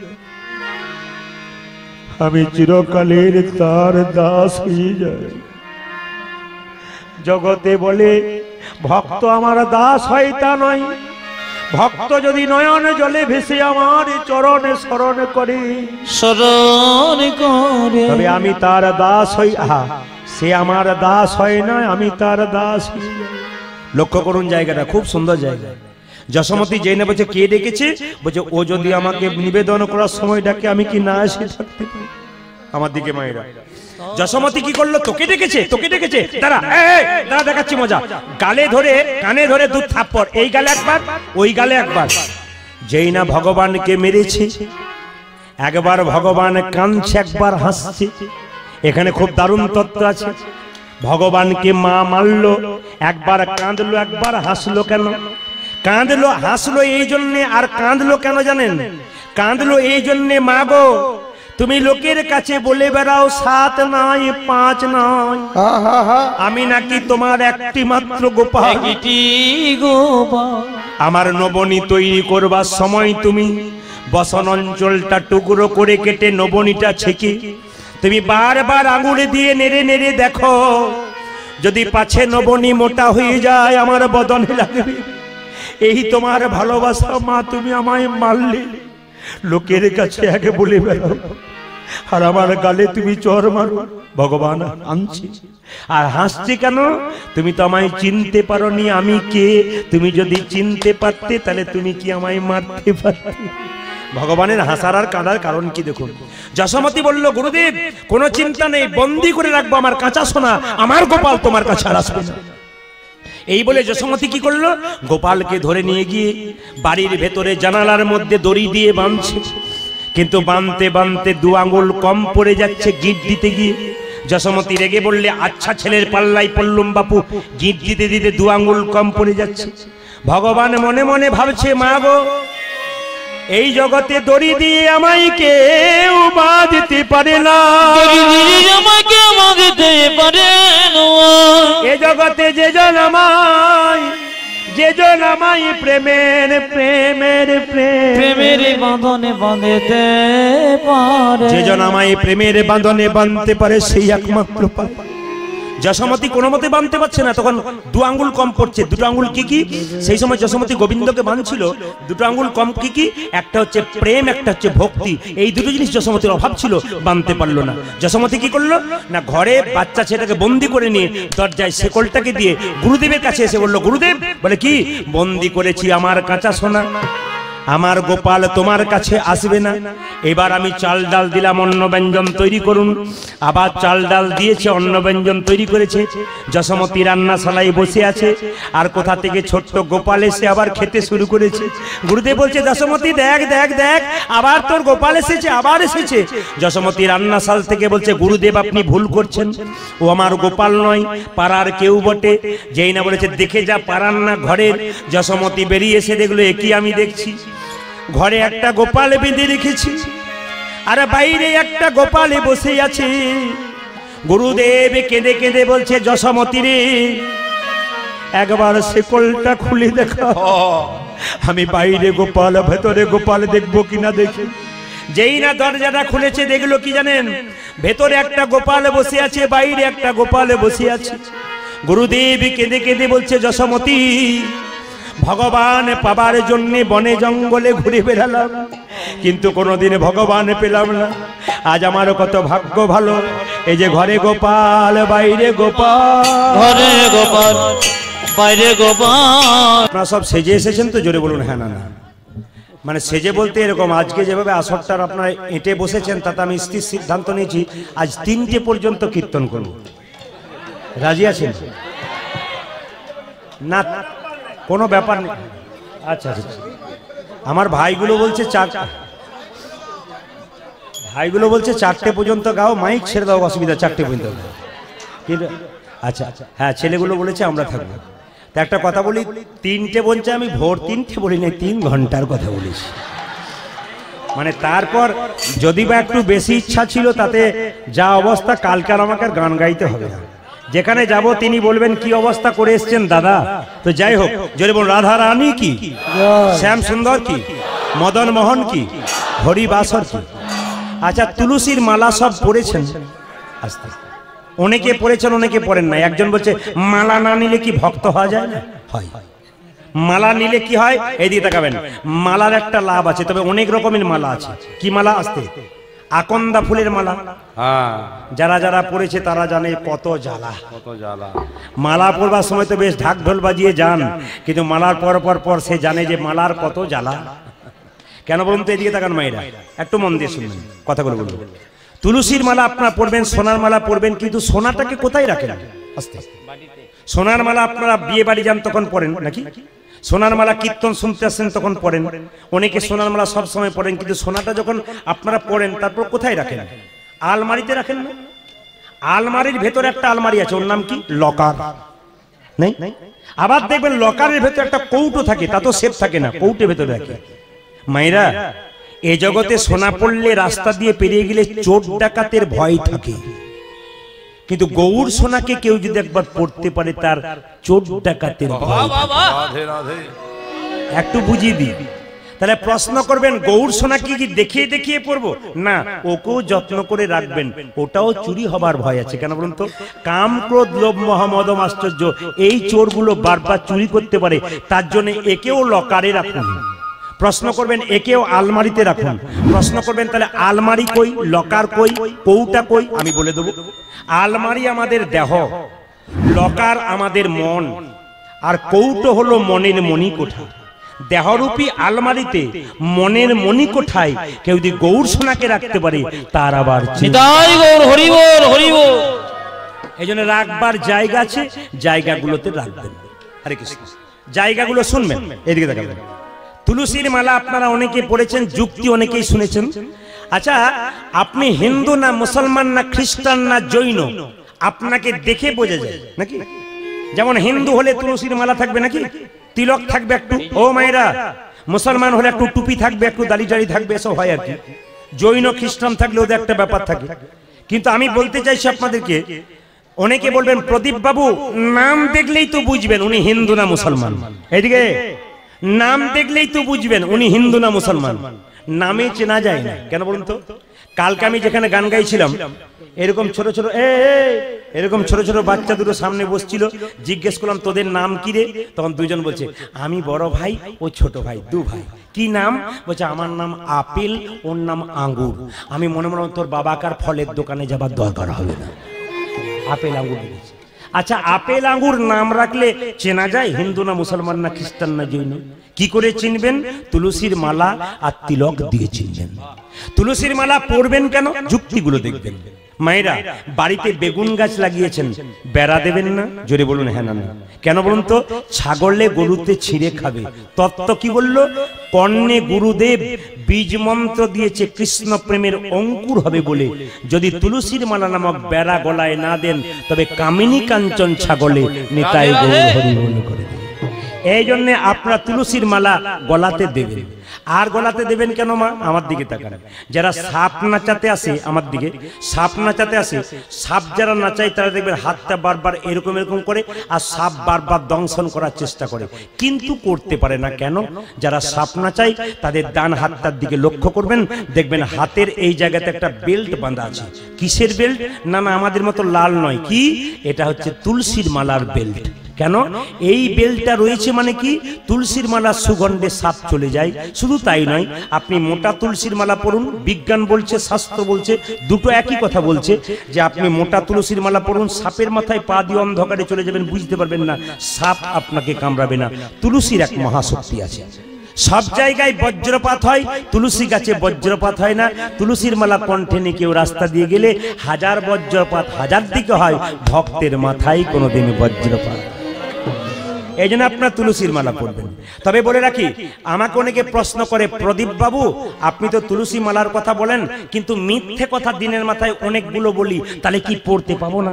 বললাম আপনি পড়বেন, এবং পড়ার পর আপনি মিথ্যে ঝুরি ঝুরি বলবেন। বলে কেন বলবো না? আপনি তো এমনিতেই মিথ্যে বলেন, তো মালা পড়ে বলুন। তুলসী মহারানীর কৃপা হলে আপনার মিথ্যা আস্তে আস্তে কমে কমে সত্যের জায়গায় পড়বেন। আগে নেন তাকে, তবে তো আপনার কাজ হবে, না নিলে কাজ হবে কি করে? এই দিকে তাকান, এখানে একটা প্রশ্ন আছে। অনেকে বলে, আর বলবেন না দাদা, জীব আমার লক লক করে, এদিক ওদিক খায়, মালা নেবো কি করে? না না, এটা কিন্তু মহা অপরাধ। তুলসীর মালা পড়বেন অথচ আমিষ খাবেন, এ কিন্তু চলবে না, এ শাস্ত্র বিরুদ্ধ কাজ। তবে প্রশ্ন করবেন, আমার ছেলে মালা নিতে ইচ্ছা করে, আমি মালা নিতে ইচ্ছে করি, মালা নেবো না, চিনবো কি করে হিন্দু না মুসলমান? বলে একটা কাজ করবেন, আপনি মালা নেবেন। কি মালা নেবেন? বাচ্চা ছেলে যখন সাইকেলে চাপা শেখে, প্রথমে কি সিটে চেপে যায়, না একবারে হাফ প্যাটেলে চাপে? জোরে বলুন একটু। প্রথমে হাফ প্যাটেলে চাপে, তারপর সিটে চাপে। আপনি কি করবেন? প্রথমে দশকর্মা ভান্ডারে যাবেন, এবং সেখানে গিয়ে জিজ্ঞেস করবেন, বেলের মালা আছে? আপনি বেলের মালা পড়বেন। আচ্ছা, ক্লাস 5-এ যে ভর্তি হবে, তার তো ইচ্ছা এক সময় জাগবে, মাধ্যমিক পরীক্ষা দেবো। যখনই বেলের মালা নেবেন, আপনার তো ইচ্ছা জাগবে, একবার তুলসী মালা পড়বো। আগে আপনি মালা পড়তে শুরু, দেখুন আপনার মালা হয়ে যাবে, আপনি কৃপা হয়ে যাবে। তবে একটি জায়গায় বলছে, প্রদীপ বাবু এখন মালা নিলে নিরামিষ খেতে হয় না। বলে কেন? আমিষ মাঝে মাঝে খাওয়া যায়। বললাম কিরকম? বলছে এখন মালা দেখেছেন? বললাম না তো। বলছে এখন প্যাঁচ সিস্টেম মালা। আমার পেঁয়াজ সিস্টেম মানা হলো, বুঝতে পারলাম না। বলছে রাত্রিবেলায় বিয়ে বাড়িতে নিমন্ত্রণ, বাড়ির সবাই যাচ্ছে, আমি পাচ্ছি না, মালা প্যাঁচ খুলে দিলাম। আবার সকালবেলায় এলাম, খেয়ে দিয়ে মালার প্যাঁচ লাগিয়ে দিলাম। বললাম প্যাঁচ লাগা পড়া করো না, নাহলে কিন্তু প্যাঁচেই পড়ে যাবে। ও মায়েরা, তুলসী আপনার আসতে, তুলসীর কথা যখন বললাম, আপনার তুলসী পাতা তুলবেন, কি কি বার তুলবেন না কারো জানা আছে? একবার জোরে বলুন তো। হ্যাঁ, শুধু দ্বাদশী বললে হবে না, আমি বলে দিই। একাদশীর দিন তুলসী পাতা তুলতে আছে কি নাই, এই নিয়ে দু মত আছে। আপনি তুলবেন না, একাদশীর দিন তুলসী পাতা তুলবেন না, দ্বাদশীর দিন তুলবেন না। আর কি বার তুলবেন না? অমাবস্যার দিন তুলবেন না। আর কি বার তুলবেন না? পূর্ণিমার দিন তুলবেন না। আর কি? রবিবার দিন আর সংক্রান্তির দিন। প্রশ্ন করবেন, তুলসী পাতা পঞ্চতত্ত্বে দিতে হয়। নিত্যানন্দ মহাপ্রভু, অদ্বৈত শ্রীবাস গদাধর 5 জন আছে, কার চরণে দেবেন, কার চরণে দেবেন না, শাস্ত্র কি বললো দেখুন, মন দিয়ে শুনবেন। বলছে ব্রজেন্দ্র নন্দন যেই শচীসুত হলো, সেই বলরাম হইল নিতাই। ব্রজেন্দ্র নন্দন কৃষ্ণ যদি গৌর হয়, তবে আপনি মহাপ্রভুর চরণে তুলসী পত্র দিন। বলরাম হইল নিতাই, আপনি নিতাইয়ের চরণে দিন। অদ্বৈত মহাবিষ্ণুর অবতার, তার চরণে দেবেন। দেবেন না কার চরণে? গদাধরের চরণে আর শ্রীবাসের চরণে। শ্রীবাস নারদ ভক্তি তত্ত্ব দেবেন না, গদাধর রাধা তত্ত্ব, শক্তি তত্ত্ব, ওনাকে দেবেন না। তবে বলি, গুরুর যখন ছবি থাকবে, আপনি গুরুকে তুলসী পত্র দেবেন না, না পায়ে নয়, তার বুকে দেবেন। হ্যাঁ, চন্দন মাখিয়ে দেবেন, সাবধান থাকবেন। গুরুর বুকে যখন তুলসী পাতাটা দেবেন, তখন যেন তুলসী পাতার সঙ্গে চন্দনটা গড়গড় করে পায়ে না লেগে যায়। কৃষ্ণের পুজো করবেন আর আর দেবতার পুজো করবেন, সব ফুল আপনি এক জায়গায় রাখতে পারবেন না। কৃষ্ণ পুজোর জন্য ফুল আলাদা, দেবদেবীর ফুলের জন্য পুজোর জন্য আলাদা, দুটো মিক্স করবেন না, তাহলে আপনার কৃপা হবে না। নিয়ম আছে। এবার বলে রাখি, তুলসী পাতাটা তুলবেন যখন মায়েরা, তোলার পরে আপনি গোবিন্দ চরণে দেবেন, কিন্তু মাথায় রাখবেন গোবিন্দকে ভোগ দেবেন, সেবা দেবেন। দুটো তুলসী পত্র গোবিন্দের চরণে দেবেন। কোন আঙ্গুলে দেবেন? আমাদের দিতে হয় কোন আঙ্গুলে? আমার দিকে তাকান, এটা হচ্ছে বৃদ্ধাঙ্গুষ্ঠী, এটা হচ্ছে কি হরে কৃষ্ণ, এটা হচ্ছে কি তর্জনী, এটা কি মধ্যমা, এটা কি অনামিকা। অনামিকা মানে নাম নাই তা নয়, অ মানে ভগবান বিষ্ণু, অক্ষরে ভগবান বিষ্ণুকে বোঝায়, এটা ভগবান বিষ্ণুর আঙ্গুল। এই আঙ্গুলটা করে এইরকম করে তুলসী পত্র দিতে হয়, কোনো মতে এরকম নয়, এরকম নয়, মাথায় রাখবেন এইটা। শাস্ত্র বলছে এরকম করে তুলসী পত্র দেবেন। কেন দেবেন? এইখান থেকে কিন্তু এই দেখান, এইখান থেকে কিন্তু কি শুরু হয়েছে, এখান থেকে দেখবেন যারা গুরুমন্ত্র নিয়েছেন দেখবেন এই আঙ্গুল থেকে শুরু হয়েছে, মানে এটা পুরোপুরি ভগবান বিষ্ণুর আঙ্গুল, এই জন্য এই আঙ্গুল থেকে দিতে হয়। তুলসী পাতা যখন তুলবেন ভিজে কাপড়ে তুলবেন না। কেন? ভিজে কাপড়ে জল পায়ে পড়লে, মন্দিরে পড়লে অপরাধ হয়। আপনি তুলসী পাতা তুলবেন দাদা ভাইরা, গামছা পরে তুলবেন, ধুতি পরে তুলবেন, গলায় কাপড় দিয়ে তুলবেন। গলায় কাপড় দেওয়া মানে কি বিনয়ী ভাব হয়, এই জন্য গলায় কাপড়টা সবাইকে দিতে হয়। তুলসী পাতা তুলবার সময় মাথায় রাখবেন পাতা বা গাছের ডাল যেন ভেঙে যায়, ভেঙে না যায়। ভেঙে যদি যায় কৃষ্ণের চরণে অপরাধ করা যায়। প্রশ্ন করবেন তুলতে তুলতে ভাঙতেই পারে, হ্যাঁ হ্যাঁ ভাঙুক, ক্ষতি নাই, কিন্তু কৃষ্ণ নাম করতে করতে আপনি তুলবেন, ভাঙলেও ক্ষতি নাই। পশ্চিম দিকে মুখ করে তুলসী পাতা তুলবেন না। কেন তুলবেন না? না পশ্চিম দিকে মুখ করে তুলসী পাতা তুলবেন না। আপনার প্রশ্ন করবেন তাহলে মুসলমানরা নামাজ পড়ার জন্য? না না, ওদের শাস্ত্র বলছে ওদিকে কাবা মসজিদ আছে, ওটাকে লক্ষ্য করে নামাজ পড়ে। হিন্দুদের জন্য বলল পূর্ব দিকে সূর্য দেবোদয় হয়, সূর্যকে পিছু করে হিন্দু কোনো ভালো কাজ করবে না। এইবার বলি মায়েরা, তুলসী পাতা যখন তুলবেন তখন তোলার পরে পরিক্রমা যে তুলসী মন্দিরে করেন, বাঁ দিক থেকে করবেন না ডান দিক থেকে করবেন? মাথায় রাখবেন তুলসী পরিক্রমা সবসময় ডান দিক থেকে করতে হয়। তুলসী মঞ্চে গাছ একটা লাগাবেন না, দুটো লাগাতে হয়। রাধা এবং কৃষ্ণ, সাদা এবং কালো, দুটো লাগাতে হয়। একা লাগাতে নেই, নিয়ম হচ্ছে দুটো লাগাতে হয়। এবং জল যখন দেবেন মায়েরা, অনেকে বলে তিলক করলে লোকে ঠাট্টা করে, আমার মতো তিলক আপনাদের করার দরকার নাই। আপনি যে ফোঁটাটা নিয়েছেন ওরকমই নেবেন। কিরকম? তুলসী মঞ্চে যখন জল ঢালবেন মা, জল ঢালতে ঢালতে এই আঙ্গুলে, মাথায় রাখুন, আমার দিকে তাকান, এই আঙ্গুলে তুলসী গাছের নিচে যে মাটিটা রয়েছে, জয় শ্রীকৃষ্ণ জয় শ্রীকৃষ্ণ জয় কৃষ্ণ বলে আপনি নেবেন, আপনার স্বামীকে দেবেন, আপনার বাচ্চাকে দেবেন। কৃষ্ণ ভক্তি আপনি হবে। তিলক যদি করতে লজ্জা হয়, তিলক করতে পারলে খুব ভালো, যদি না করেন তাহলে তুলসী তলা কাঁচামাটি আপনি কপালে নেবেন। ভগবান শ্রীকৃষ্ণকে মা সাজাচ্ছে, আপনারা সাজাবেন। এই সাজে সাজালে বাচ্চার কোনো বিপদ হবে না। আজকে একটু বলে দিয়ে যাই, যাদের বাড়িতে ছোট ছোট বাচ্চা আছে তারা কেমন ভাবে সাজাবেন একটু বুঝিয়ে দিই আপনাদের, মন দিয়ে শুনবেন।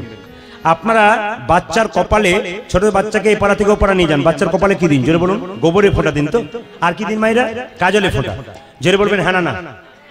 কাজলে ফোঁটা না গোবরে ফোঁটা, কোনটা দিন? কাজলে ফোঁটা, বেশ মেনে নিলাম। আচ্ছা, গোবর বা কাজল দুটো দিন।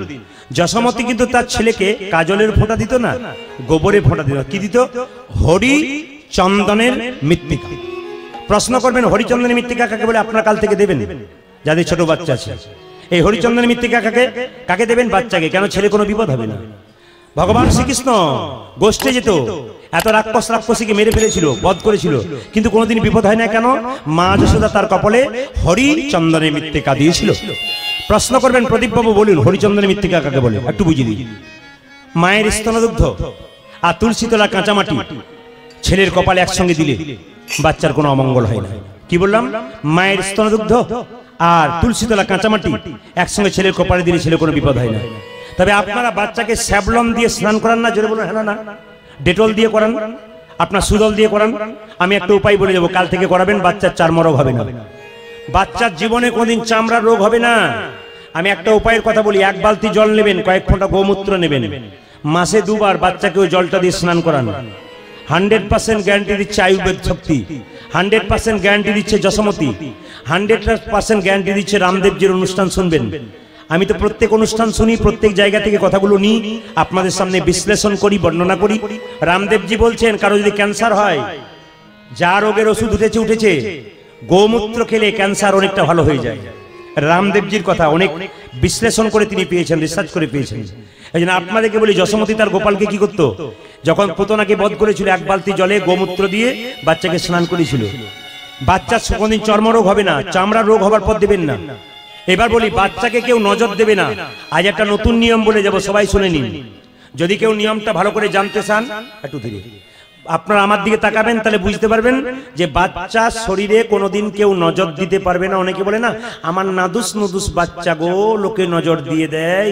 আপনার বাচ্চাকে কেউ নজর দেবে না। একটা উপায়ের কথা আজকে বলি। কি কি? আপনি বাড়ির বাচ্চাকে কি করবেন আগে জেনে নিন, দেখবেন যশোমতী যেটা করতো, যেটা আমাদের অনেক আধ্যাত্মিক তত্ত্বের মানুষরা বলছে, আপনার বাচ্চাকে কোনোদিন কেউ নজর দেবে না। আর বলবো না, পরের বছর বলে দিয়ে যাবো,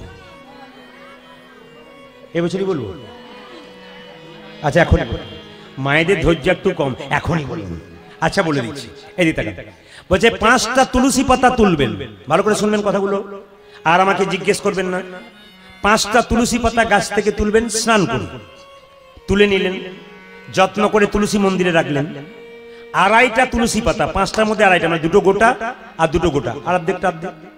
2.5টা তুলসী পাতা আপনি নিলেন, নিয়ে ছোট বাচ্চাটাকে কোলে করে নিয়ে এসে বাড়ির দরজার সামনে দাঁড়ালেন। এইবার কিভাবে দাঁড়াবেন, আমার দিকে তাকান। ধরুন ওইটা যদি বাড়ির দরজা হয়, মানে এই দিকটা পেছন, মানে আপনি ঘর থেকে বেরোচ্ছেন, এদিকে ঘর থেকে বেরোচ্ছেন, আপনি ঘরের দরজার পেছনে এরকম করে দাঁড়ালেন, মানে বাইরের দরজা বেরোবের আগে এরকম করে দাঁড়ালেন।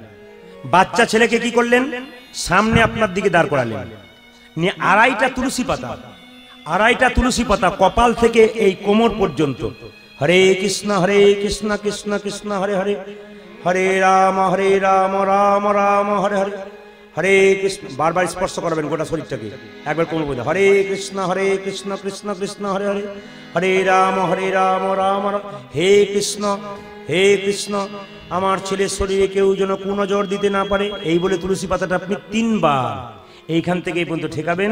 ঠেকানোর পরে বাচ্চাটাকে কি করবেন, বাচ্চাটাকে উল্টো দিকে মুখ করাবেন, মানে আপনি পেছন দিকে আছেন তো, আপনার সামনের দিকে ওই দিকে মুখ করে দাঁড়াবে, আপনি এইদিকে মুখ করে দাঁড়াচ্ছেন, বাচ্চাটা আবার আগের দিকে মুখ করে দাঁড়াবে, নিয়ে আপনি সেই 2.5টা তুলসী পাতা জয় শ্রীকৃষ্ণ বলে আপনি পেছন দিকে ছুড়ে দেবেন।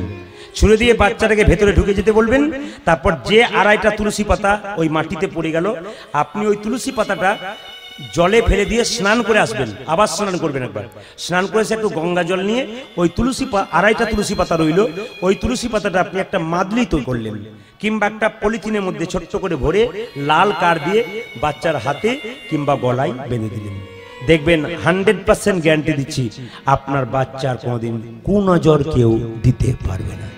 আচ্ছা, মা যশোদা গোবিন্দকে সাজালো, ভগবানের মাথায় কোন পাখির পুচ্ছ ছিল?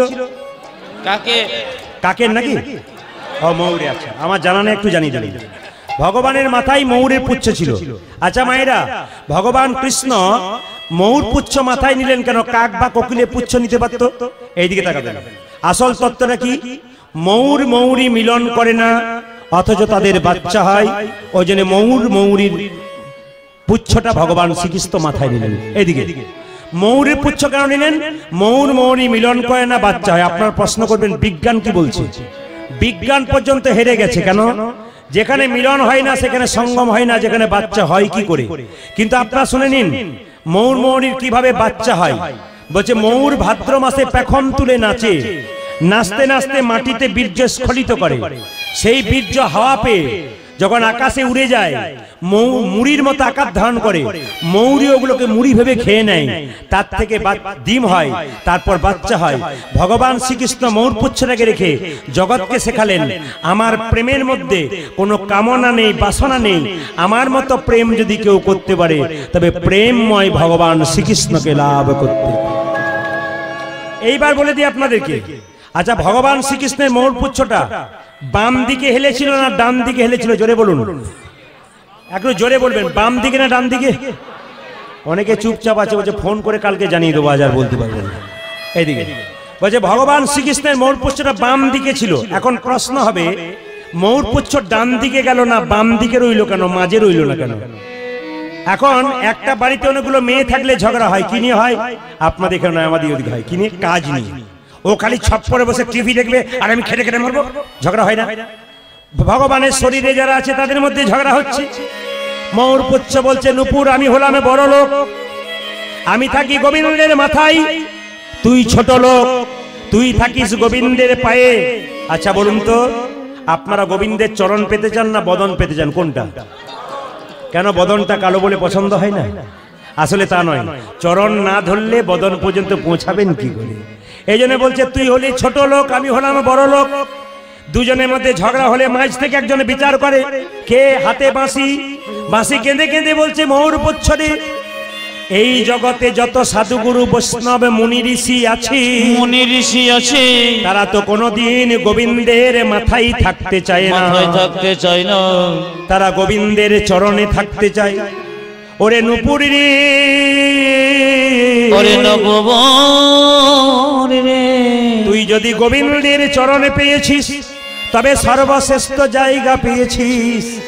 ময়ূর পুচ্ছের অহংকার ভেঙে গেল। কেঁদে কেঁদে বলল, নুপুরে রে, প্রতিদিন গোবিন্দ গোচারণে যাই, তুই তো গোবিন্দের চরণ ধুলা প্রতিদিন মাখিস, কিন্তু আমার কত ভাগ্য মন্দ দেখ, আমি তো গোবিন্দের চরণ ধুলা মাথায় মারতে পাই না। তবে তুই কি করবি জানিস নুপুর, আমার গোবিন্দ যখন গোচারণে যাবে আমি বাম দিকে হেলে থাকবো, আর তুই নুপুর কি করবি জানিস, তুই দিবি দিবি ধুলা উড়াইয়ে দিবি। ওরে নুপুর রে,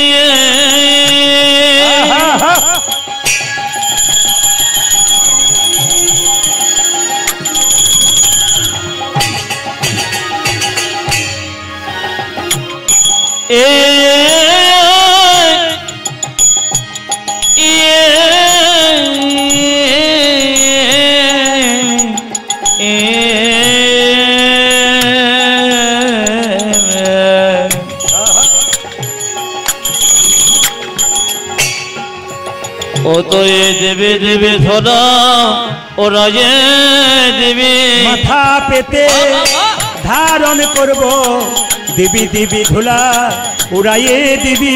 আমি মাথা পেতে ধারণ করব, দিবি ধরা জোড়াইয়ে দিবি, আমি মাথা পেতে ধারণ করব, দিবি দিবি ধরা জোড়াইয়ে দিবি, আমি মাথা পেতে ধারণ করব, দিবি দিবি ধরা জোড়াইয়ে দিবি, আমায় দিবি দিবি ধুলা ওরাইয়ে দিবে।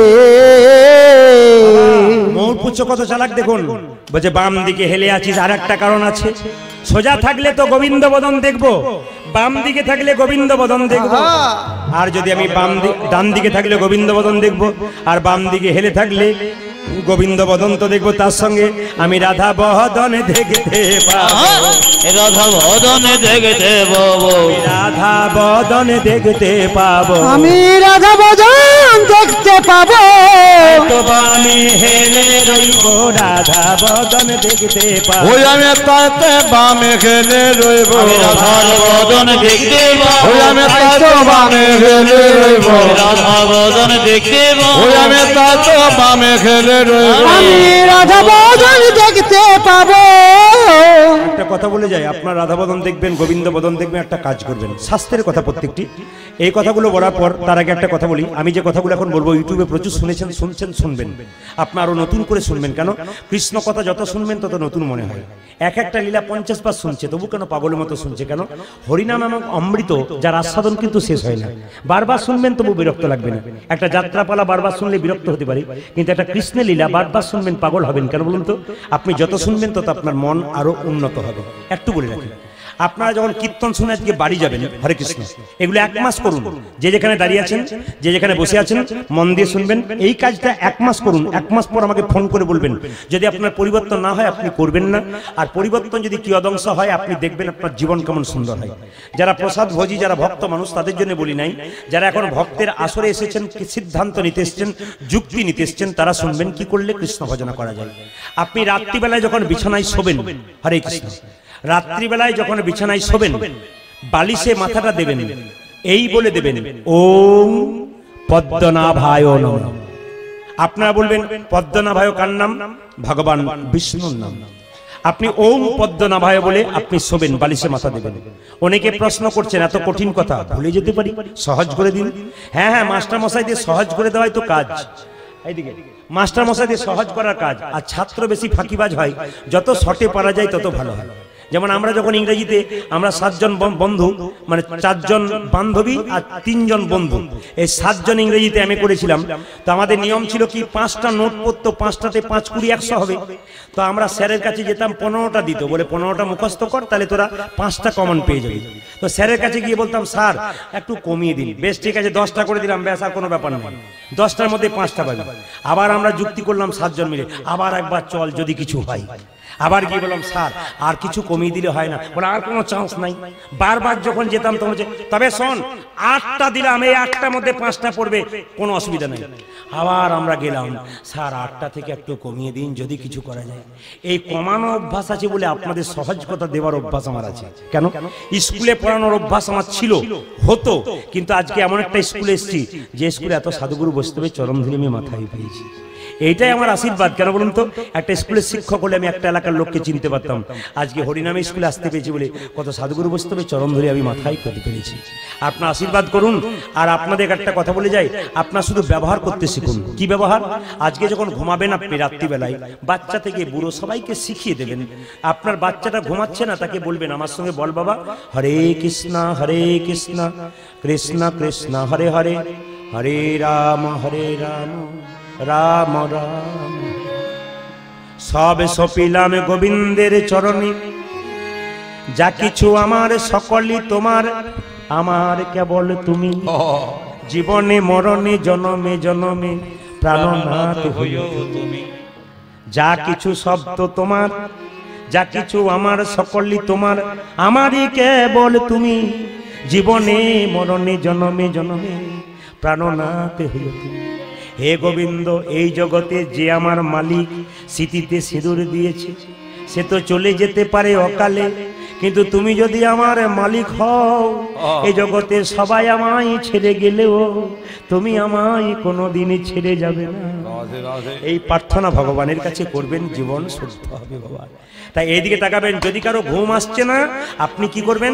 বালিশে মাথাটা দিয়ে হরে কৃষ্ণ কৃষ্ণ কৃষ্ণ হরে হরে, হরে রাম রাম রাম হরে হরে। বেশ, মেনে নিলাম, এই কাজটা করলেন। একটা একটা করে শুনবেন, এগুলো কাল থেকে ব্যবহার করুন। 1 মাস করার পর আমার ফোন নাম্বার মোবাইলে আচ্ছা ওখানে দেওয়া আছে, আপনারা দেখতে পাবেন, বা আমি একটু শেষে বলে দেবো। আপনারা আমাকে কল করবেন, যদি আমি না ধরি আমার ম্যানেজার ধরে, উনি সব কথা বলে দেবেন আপনাদেরকে, আমাকে খবরটা দিয়ে দেবেন। মন দিয়ে শুনবেন। কি? প্রথম হচ্ছে এই কাজটা করবেন যখন ঘুমাবেন। আপনি বারবার ঘুম আসছে না, কৃষ্ণ চিন্তা করুন, বাড়ির চিন্তা নেই। কৃষ্ণের উপর ভরসা করে ছেড়ে দিন। প্রভু তোমার জন্য সবকিছু করলাম, ফল দেবে তুমি, আমি কর্ম করে দিলাম, এই ভাবনা করে আপনি কাজ করবেন। সকালবেলা যখন ঘুম থেকে উঠবেন মায়েরা, তখন কি করবেন? জ্যোতিষশাস্ত্র বলছে যে বাড়িতে আপনি শুয়ে থাকেন, যে ছপ্পর কাটে শুয়ে থাকেন, তার সামনে আপনি কোনো ড্রেসিং আয়না রাখতে পারবেন না। বলেন ড্রেসিং আয়না আমার জায়গা নেই, আমি রাখবো না, আমি ওখানে রাখবো। হ্যাঁ, আপনি ওখানেই রাখবেন। জ্যোতিষশাস্ত্র একটা বুদ্ধি দিয়ে দিয়েছে, যদি আপনার আয়না সামনেই থাকে, কেন বলুন তো, ঘুম থেকে উঠে ঘুমন্ত মুখটা আয়নাতে দেখতে নাই, অমঙ্গল হয়। এই জন্য জেনে নিন, আপনি যে আয়নাটা সামনে রেখেছেন, ওই আয়নাতে আপনি একটু কাপড় ঢাকা দিয়ে দিন। আর জ্যোতিষশাস্ত্র কি বলল? অমঙ্গল বাড়িতে আসে, যে বাড়িতে আপনি শুয়ে থাকেন সেখানে ঠাকুর মন্দির রাখবেন না। যে বাড়িতে আপনি শুয়ে থাকেন সেই বাড়িতে আপনি কোনো ঠাকুর মন্দির বা কোনো ভেতরে আপনি ঠাকুর মন্দির রাখবেন না। প্রশ্ন করবেন, আমার যদি একটাই বাড়ি হয়, ঠাকুর কোথায় রাখবো? রাখার ইচ্ছা আছে, হ্যাঁ আপনি ওই বাড়িতেই রাখুন, কিন্তু আপনি যখন শোবেন তখন পর্দাটাকে ঢাকা দিয়ে শোবেন, ব্যাস আপনার লাভ আছে। সকালবেলায় ঘুম থেকে উঠে আপনি দেওয়ালে একটা কৃষ্ণের ছবি রাখবেন, রাধা কৃষ্ণের। ঘুম থেকে উঠবেন, ঘুম থেকে ওঠার পর আপনার একটা কাজ আছে। কাজটা কি একটু দেখে নিন আমার কাছে। কাজটা কি? শাস্ত্র যেগুলো বলছে আমি সেগুলো বলছি, আপনার নিয়মগুলো করুন, কাজে লেগে যাবে। কাজটা কি? আপনি ঘুম থেকে উঠে এই দুটো আঙুল নেবেন, যে যেখানে আছেন এই দুটো আঙুল নেবেন। এই দুটো আঙুল নিয়ে কি করবেন? হরে কৃষ্ণ। এই দুটো আঙুল নিয়ে কি করবেন?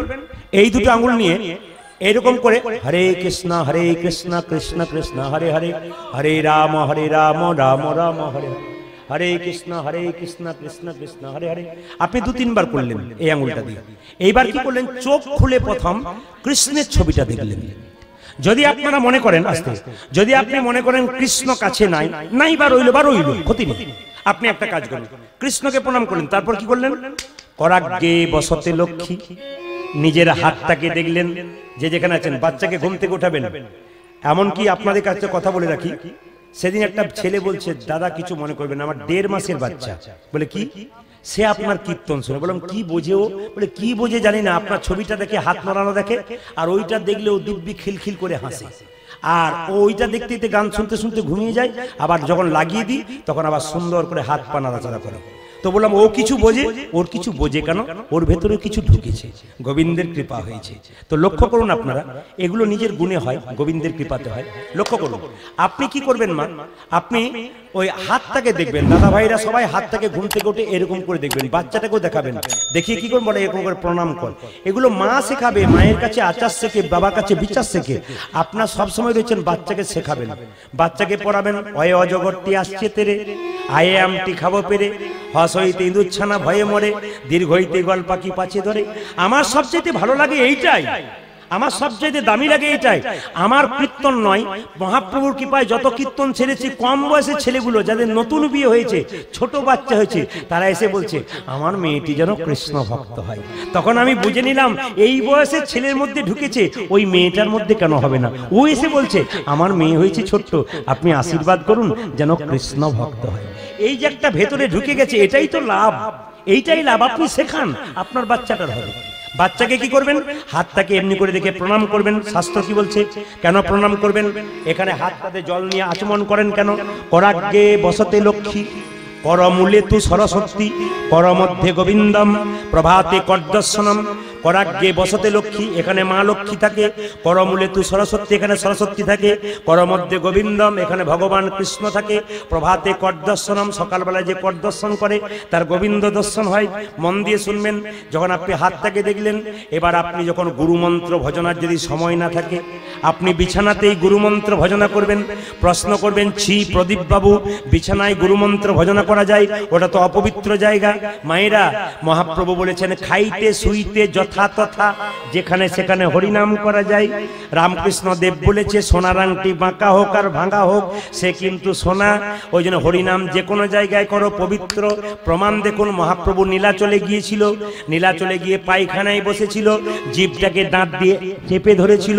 ছোট্ট গোপাল 5 বছর বয়স, ও দেখেছিল মহাপ্রভু পায়খানায় বসেছে, জিভটাকে দাঁত দিয়ে চেপে ধরেছে।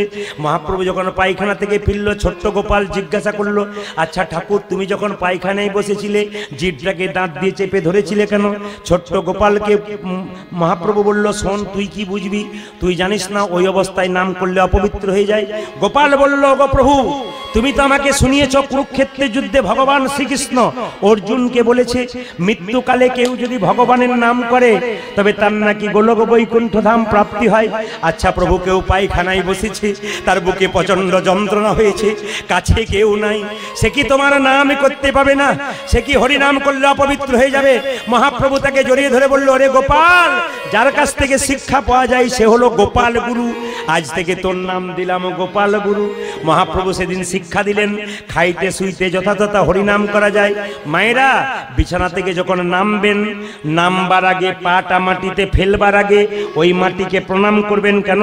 ওই মাটিতে রামের চরণ ধুলি, ওই মাটিতে কৃষ্ণের চরণ ধুলি, ওই মাটিতে গৌরের চরণ ধুলি। মায়েরা যখন নামবেন বাঁ পাটা নামাবেন, দাদা ভাইরা নামবেন তখন ডান পাটা নামাবেন। প্রশ্ন করবেন, রাধা কৃষ্ণর ভজনা করব কেন? রাধাটা কে? যে আরাধ্য সেই রাধা। শাস্ত্র বলছে রাধা কোনো মেয়ে নয়, আবার শাস্ত্রে এক জায়গায় রাধাকে মেয়ে দেখা হচ্ছে। ও মেয়েরা, আমিও রাধা হতে পারি, আপনিও রাধা হতে পারেন যদি আরাধনা করতে পারেন সেই রাধা। আচ্ছা, রাধার জন্ম কথা একটু আপনাদের বলবো, মন দিয়ে শুনবেন। আচ্ছা বলুন তো, রাধা কোনো মায়ের পেট থেকে এসেছিল না কোথা থেকে এসেছিল? জোরে বলবেন, কারো জানা আছে? ও মায়েরা, রাধা কিন্তু কোনো মায়ের পেট থেকে আসেন, একটু জেনে নেবেন। রাধারানীর মায়ের নাম কি ছিল? কীর্তিদা। হরে কৃষ্ণ। রাধারানীর মায়ের নাম কি? কীর্তিদা। আর বাবার নাম কি? বৃষভানু রাজা। একটু বলুন, মায়ের নাম কি বললাম? আর একটু জোরে বলুন। কীর্তিদা। এত দুঃখ করে বলছেন। রাধারানীর মায়ের নাম কি?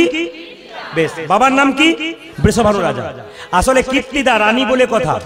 এখন যখন পুকুরে স্নান করতে গেছে দেখতে পেল কি? এদিকে দেখতে পেল কি? অনেকগুলো পদ্ম ফুল ফুটেছে। একটা পদ্ম ফুল এত জ্যোতি চিন্তা করা যায় না। সখীদেরকে বললো, সখী ওই পদ্ম ফুলটা তুলে নিয়ে আয়। ওই পদ্ম ফুল যখন বাড়িতে তুলে নিয়ে গেল, দেখলো ছোট ছোট পোকা রয়েছে। একটা পোকা, সোনার পোকা। মনে মনে ভাবছে এত পদ্ম ফুল তুললাম, সব শুকিয়ে গেল, কিন্তু এই পদ্ম ফুলটা জ্যোতি দিনের পর দিন বাড়তে লাগলো। ও মায়েরা, আসলে ছোট্ট কীর্তিদা আস্তে আস্তে মেয়ের রূপ ধারণ করলো। যখন মেয়ের রূপ ধারণ করলো, কীর্তিদা তখন বৃষভানুকে ডেকে বলল, স্বামী সারা রাজ্যে জুড়ে তুমি ঢুলি দিয়ে দাও যে রানী গর্ভবতী হয়েছে, আমার সন্তান হবে। সবাই জানে কীর্তিদার গর্ভে সন্তান হবে, কিন্তু মেয়েটা ফুলের মধ্যে ছোট্ট মেয়েটা আস্তে আস্তে বড় হলে যখন 10 মাস 10 দিন হলো, তখন জন্ম নিল ঠিক, কিন্তু অন্ধ হয়ে জন্ম নিল। কীর্তিদা কেঁদে কেঁদে বলে, দিদি গো, ওগো দিদি গো, দেখে যাও এমন মেয়ের জন্ম দিলাম যে চোখে দেখতে পায় না। চোখে দেখতে পাই না। আপনাদের এই গ্রামে কোনো বাচ্চা যদি জন্ম নেয় চোখে দেখতে না পায়, আপনারা সব দলে দলে দেখতে যাবেন না? জোরে বলুন হ্যাঁ না না। এখন যশোমতী রোহিণীকে বলছে, দিদি ও দিদি, বলি খবরটা শুনেছো? ওই কীর্তিদার একটা মেয়ে হয়েছে, সে নাকি চোখে দেখতে পায় না। তো দিদি আমাদের গোপাল তো ওখানে খেলা করছে, চলো এই ফাঁকে আমরা দুজন চলে যাই। গোপাল তো খুব দুষ্টু ছেলে, ও তো মানবে না, যদি একবার দেখে আমাদের পিছু ধরবে। এই দেখুন তাকান, যশোমতি আর রোহিণী যখন চলে যাচ্ছে, রাধারানী অন্ধ হয়ে জন্ম নিল কেন? সে শর্ত করেছিল আমি চোখ খুলে প্রথমে কৃষ্ণ দেখব, যদি কৃষ্ণ না দেখি আমি চোখ খুলবো না। আপনারা যদি রাধা রানীর মতো হতে চান, শর্ত করে যান এখানে, কাল সকাল থেকে ঘুম থেকে উঠে চোখে প্রথমে কৃষ্ণ দেখবেন, তারপর আপনি ঘুম থেকে উঠবেন। রাধারানী অন্ধ হয়ে জন্ম নিয়েছে, আর যখন যশোমতি আর রোহিণী চলে যাচ্ছে, ছোট্ট গোপাল তখন খেলা ছেড়ে বলছে ও মামা, ও মামা, ও মামা, ও মামা, ও মামা, ও মামা, ও মামা, ও মামা।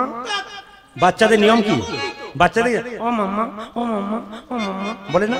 যশোমতি বলছে আচ্ছা ছেলে বটে বাবু, আমি কোথায় যাব তার জন্য তুই কোথায় কি এসেছিস? ও মা তুমি কোথায় যাবে? আমি একটা অন্ধ মেয়ে দেখতে যাব। তখন ছেলে কৃষ্ণ বলছে মা কি? ও মা কি? আমি যাব, আমি যাব মা, আমি যাব মা, আমি যাব মা। এই কোথায় যাবি? কানা মেয়ে দেখতে আমি যাব, আজ কানা মেয়ে দেখতে আমি যাব মা, কানা মেয়ে দেখতে আমি যাব মা, কানা মেয়ে দেখতে আমি যাব মা। কানা মেয়ে দেখতে কেমন, কানা মেয়ে দেখতে আমি যাব, কানা মেয়ে দেখিতে কেমন, কানা মেয়ে আমি যাব মা। আচ্ছা ছেলের পাল্লাই পড়লাম। হ্যাঁ। আমি বললাম না দিদি, এই চুপি চুপি যাই, এ ছেলে মানবে না। তবে এক কাজ করি, একে কোলে করে চাপাবো। এ বড় দুষ্ট ছেলে, এ তো মানবে না, একে ভালো করে চেপে ধরো। এ যদি নামে তাহলে গন্ডগোল করবে। ভগবান মনে মনে ভাবছে যতই চাপতে ধরো কেউ আমাকে ধরতে পারে না, ধরার মতো না ধরলে ধরতে পারে না। আমি এক জায়গায় যাই, আসল জায়গায় ঠিক নেমে যাব। আর নামার বুদ্ধি তো আমার মাথাতে আছে, কি করে নামবো জানো মা? মনে মনে ভাবছে তুমি তো পুতির মালা গলায় নিয়েছো, যখন রাধার মায়ের সঙ্গে গল্প করবে এমন আকসি ভরে টান মারবো, পুতির মালা খুলে যাবে, আর আমি হামাগুড়ি দিয়ে কাজ ছেড়ে দিয়ে চলে আসবো। এইদিকে তাকান, যশোমতি কি করেছে? গোপালকে চাপিয়েছে কোলে, বাম কনিষ্ঠ করে দন্তাঘাত করেছে। নিয়ে যখন নিয়ে যাচ্ছে, যশোমতি রাধারানীর মাকে বলছে দিদি তোমার নাকি মেয়ে হয়েছে, চোখে দেখতে পায় না।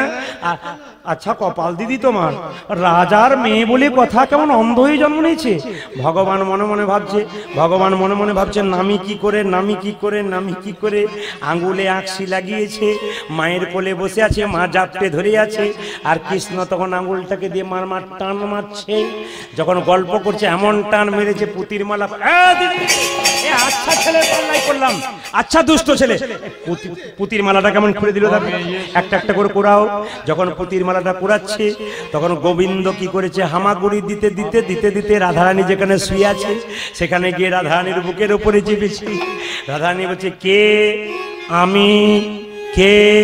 আমি এসেছি, আমি এসেছি, আমি এসেছি, আমি এসেছি। আমি কে রে? জগতে তো সবাই আমি। রাত 12টায় দরজায় কেউ ধাক্কা দিচ্ছে, কে? আমি। কে? আমি। জগতে সবাই তো আমি, তুমি কে? কৃষ্ণ বলছে আমি এসেছি, আমি এসেছি, আমি এসেছি, আমি এসেছি, আমি এসেছি, আমি এসেছি। ও যে চেয়ে দেখো না আমি এসেছি। ও যে দেখো না আমি এসেছি। আচ্ছা মেনে নিলাম, তুমি কে? ভালোবেসেছি, ভালোবেসেছি, ভালোবেসেছি, আজ ভালোবেসেছি, আমি যে তোমায় ভালোবেসেছি, ওই আমি যে তোমায় ভালোবেসেছি, আমি যে তোমায় ভালোবেসেছি, আমি যে তোমারে ভালোবেসেছি, তাই তো আমি কাছেই এসেছি, আমি যে তোমায় ভালোবেসেছি, তাই তো তোমায় কাছে এসেছি, আমি যে তোমায় ভালোবেসেছি, তাই তো তোমায় ভালোবেসেছি, আমি যে তোমায় কাছেই এসেছি, তাই তো তোমায় ভালোবেসেছি, আমি যে তোমায় কাছে এসেছি। বলছে তাহলে এক কাজ করো, যে এসেছো যাকে দেখবার জন্য আমার চোখ মোজা, তুমি আমায় দেখা দাও। গোবিন্দ বলে আমার প্রেমরূপী হস্ত দিলাম তোমার চোখে। যে না চোখে দিল অমনি গোবিন্দকে দেখলো। মা যশোদা বলছে ও দিদি এ কাণ্ড দেখো কোথা গেছে। আচ্ছা আচ্ছা এদিকে আয়, এদিকে আয়। ভগবান মনে কান ধরে নিয়ে ভগবান বলছে এবার যা করবে করো, কাজ আমি সেরে ফেলেছি। মায়েরা লক্ষ্য করুন, তাহলে রাধারানীর জন্ম কোথা থেকে হয়েছিল বুঝতে পেরেছেন? সবাই মিলে বলুন রাধা রানী কি, শ্যাম সুন্দর কি। ভগবান শ্রীকৃষ্ণ মাকে প্রণাম করে চললো কালিনাগকে দমন করার জন্য। এই সুবল মাকে প্রণাম কর, চল আজকে আমরা যাই।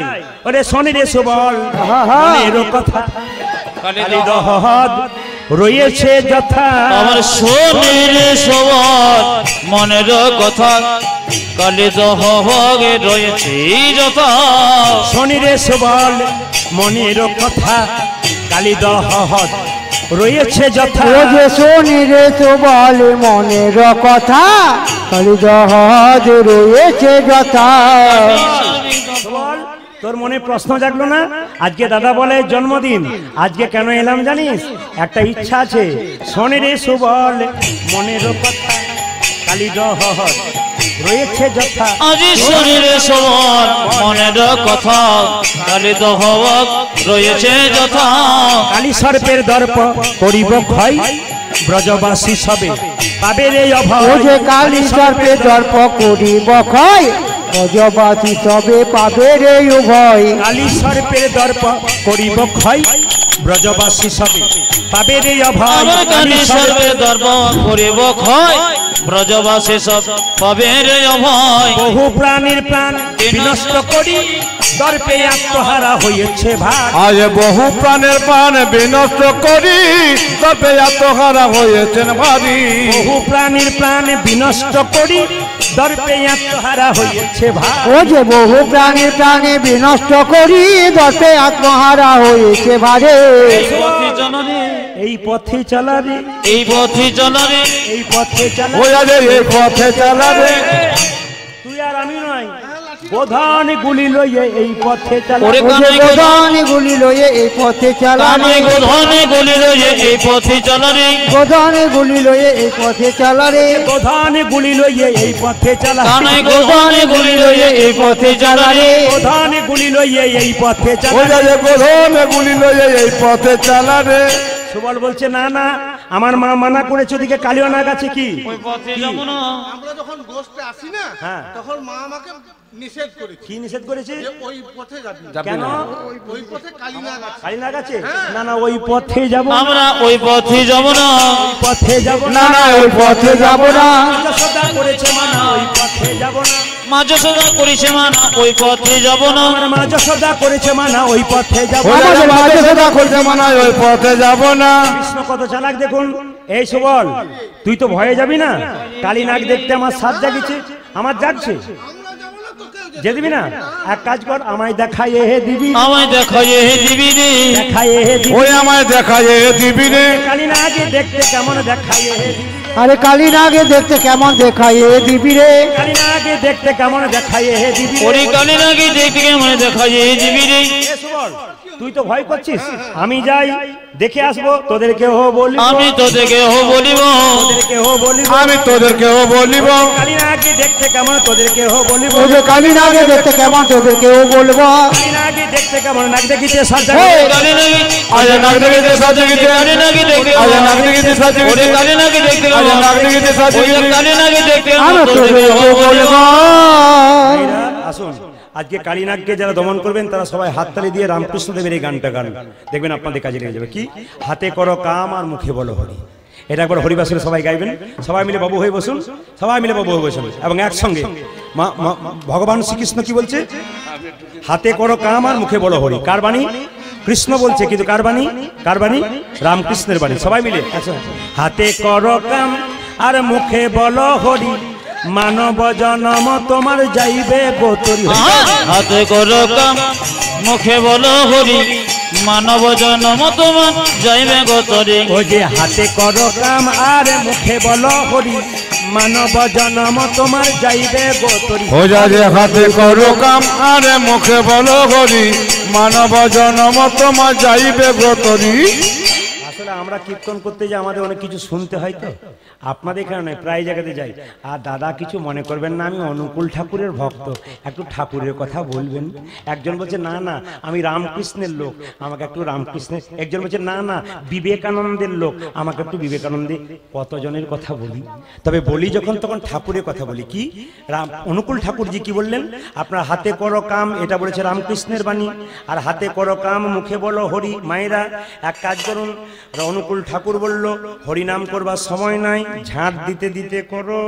ইচ্ছা থাকলে উপায় হয়। জোরে বলুন, ইচ্ছা থাকলে, ইচ্ছা থাকলে এই যেমন ধরুন আমি কীর্তন করছিলাম কালকে জায়গাতে, বললাম একজন দাদা আপনি তো আমার খুব পরিচিত লোক, কীর্তন শুনতে যাবেন না? বলছে আর বলবেন না দাদা, সংসার করেছি, সংসারের যা জ্বালা। আচ্ছা এই যে আমরা বলি সংসার করেছি সংসার করেছি, সত্যি কি আমরা সংসার করেছি? যেটা বলবেন করেছি। আচ্ছা কে কে সংসার করেছেন হাত তুলুন তো। কেউ করেন না, सब ब्रह्मचारी ना की? अरे कोई नहीं संसार किया, सब सन्यास बन गया क्या? अरे हाथ तो उठाइए भाई। ओ मायरा संसार আমরা করিনি কেন বলুন তো? কৃষ্ণ ভজিবার তরে জীব সংসারে।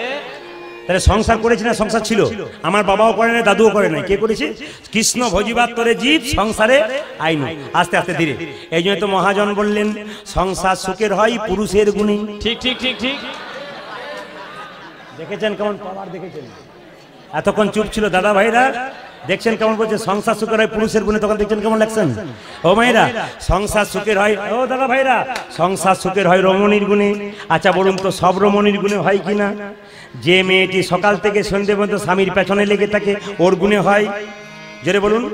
দাদারা বলছে কি যে হয় ওটা ঘর না গেলে বুঝবেন না। এখানে কি বুঝবেন? আপনি তো বলে যাচ্ছেন, বলে আপনি নিজে বুঝছেন আর আমি কিছু বুঝি না নাকি? এরা কিছু বোঝে না? আরে সবাই বোঝে। ও মায়েরা একটা কথা বলে যাই, আপনার সংসার সুখের হয় রমণীর গুণে। কোন রমণীর গুণে হয়? একটু তাকান আমার দিকে। কোন রমণীর গুণে হয়? স্বামী কাজে যাচ্ছে সকালবেলায়, শুনছ যাই, মেয়েটি কি করলো, স্ত্রী কি করলো, গলায় কাপড় দিয়ে তুলসী তলা থেকে কাঁচা মাটি এনে স্বামীর কপালে দিয়ে বলল যাই বলতে নেই আসি বলতে হয়। দুগ্গা দুগ্গা 500 টাকা রোজ, 5000 টাকা রোজগার করার দরকার নাই, 500 টাকা করো, মাছ ভাত খাবো না শাক ভাত খাবো, তবু যেন সুখের খাবার হয়। দুগ্গা দুগ্গা কোন মেয়েটার গুণে হয়? যে সকাল থেকে লেগে আছে পেছনে, না যে তিলক দিলে তার। জোরে বলুন। যে তিলক, আপনারা কোনটা হতে চান, 1 নম্বরটা না 2 নম্বরটা? দেখেছেন এখন অ্যাকশন দেখেছেন? 1 নম্বর না 2 নম্বর? আচ্ছা মায়েরা হাততালি দিয়ে, হাতে করো কাম আর মুখে বলো হরি, মানব জনম তোমার যাইবে গোতরি। হরি বল। হাতে করো কাম আরে মুখে বলো হরি, মানব জনম তোমার যাইবে গোতরি। আরে হাতে করো কাম মুখে বলো হরি, মানব জনম তোমার যাইবে গোতরি। হাতে করো কাম আর মুখে বলো হরি, মানব জনম তোমার যাইবে গোতরি। আরে হাতে করো কাম মুখে বলো হরি, মানব জনমে তোমার যাইবে যে তোরে। ইচ্ছা থাকলে উপায় হয়। দেখবেন বিদ্যাসাগর মহাশয় ঘরে আলো ছিল না, পড়েছিল কোথায়? জোরে বলুন। ইচ্ছা থাকলে উপায় হয়। আপনি বলছেন হরিনাম করার সময় নাই, আমার দিকে তাকান। কেউ কেউ যদি বলা হয় হরিনাম শুনবেন না, আমার মতো হতভাগাকে কি ভগবান ডাকে, দেখবেন খুব দুঃখ করে বলে। না না, ইচ্ছা থাকলে উপায় হয়। এইদিকে তাকান, ঝাঁট দেবেন, বাড়িতে হরিনাম করবেন। হরে কৃষ্ণ কৃষ্ণ কৃষ্ণ হরে হরে, হরে রাম রাম উলধ্বনি। জপ হরে কৃষ্ণ কৃষ্ণ কৃষ্ণ হরে হরে, হরে রাম রাম রাম হরে হরে। এইদিকে তালে তালে, হরে কৃষ্ণ কৃষ্ণ কৃষ্ণ হরে হরে, হরে রাম রাম রাম।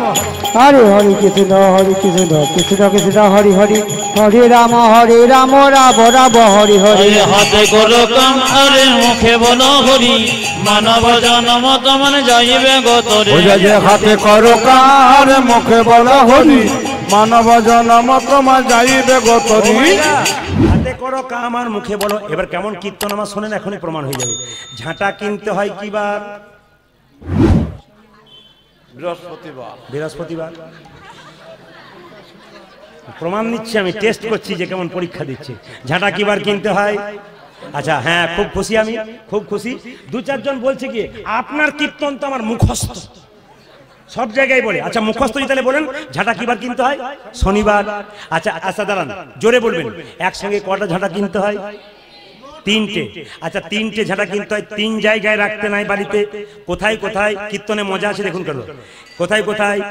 একটি হচ্ছে কি, একটি হচ্ছে রান্নাঘরে রাখতে নাই। কেন? ওটা অন্নপূর্ণার মন্দির, ওখানে ঝাঁটা রাখতে নাই। অনেকে দেখবেন চটি পরে রান্না করে।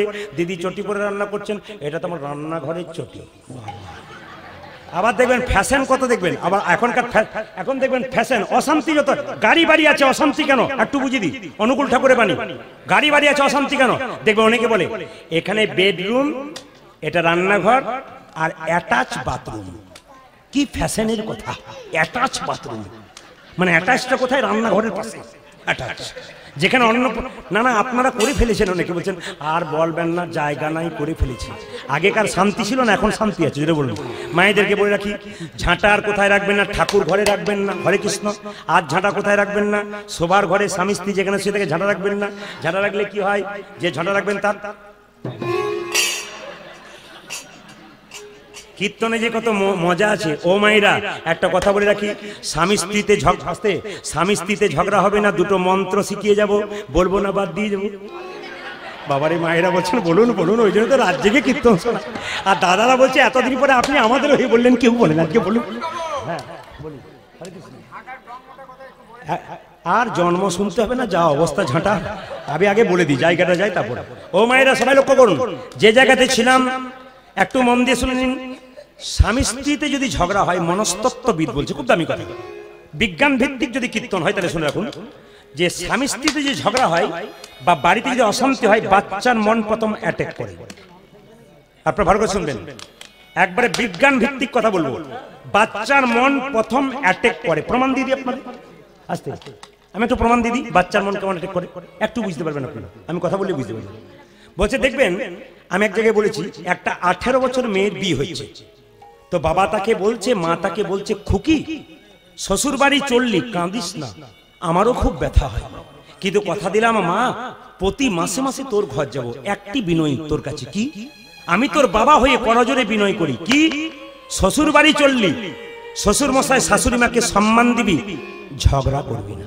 মেয়েটি কি করছে দেখুন, বাবা মা যখন বললো, মেয়েটি বলল করবো না। কিন্তু কিন্তু কিন্তু যখনই বিয়ে করে গেল, অষ্টমঙ্গলা পেরোতে না পেরোতেই ঝগড়া শুরু হয়ে গেল।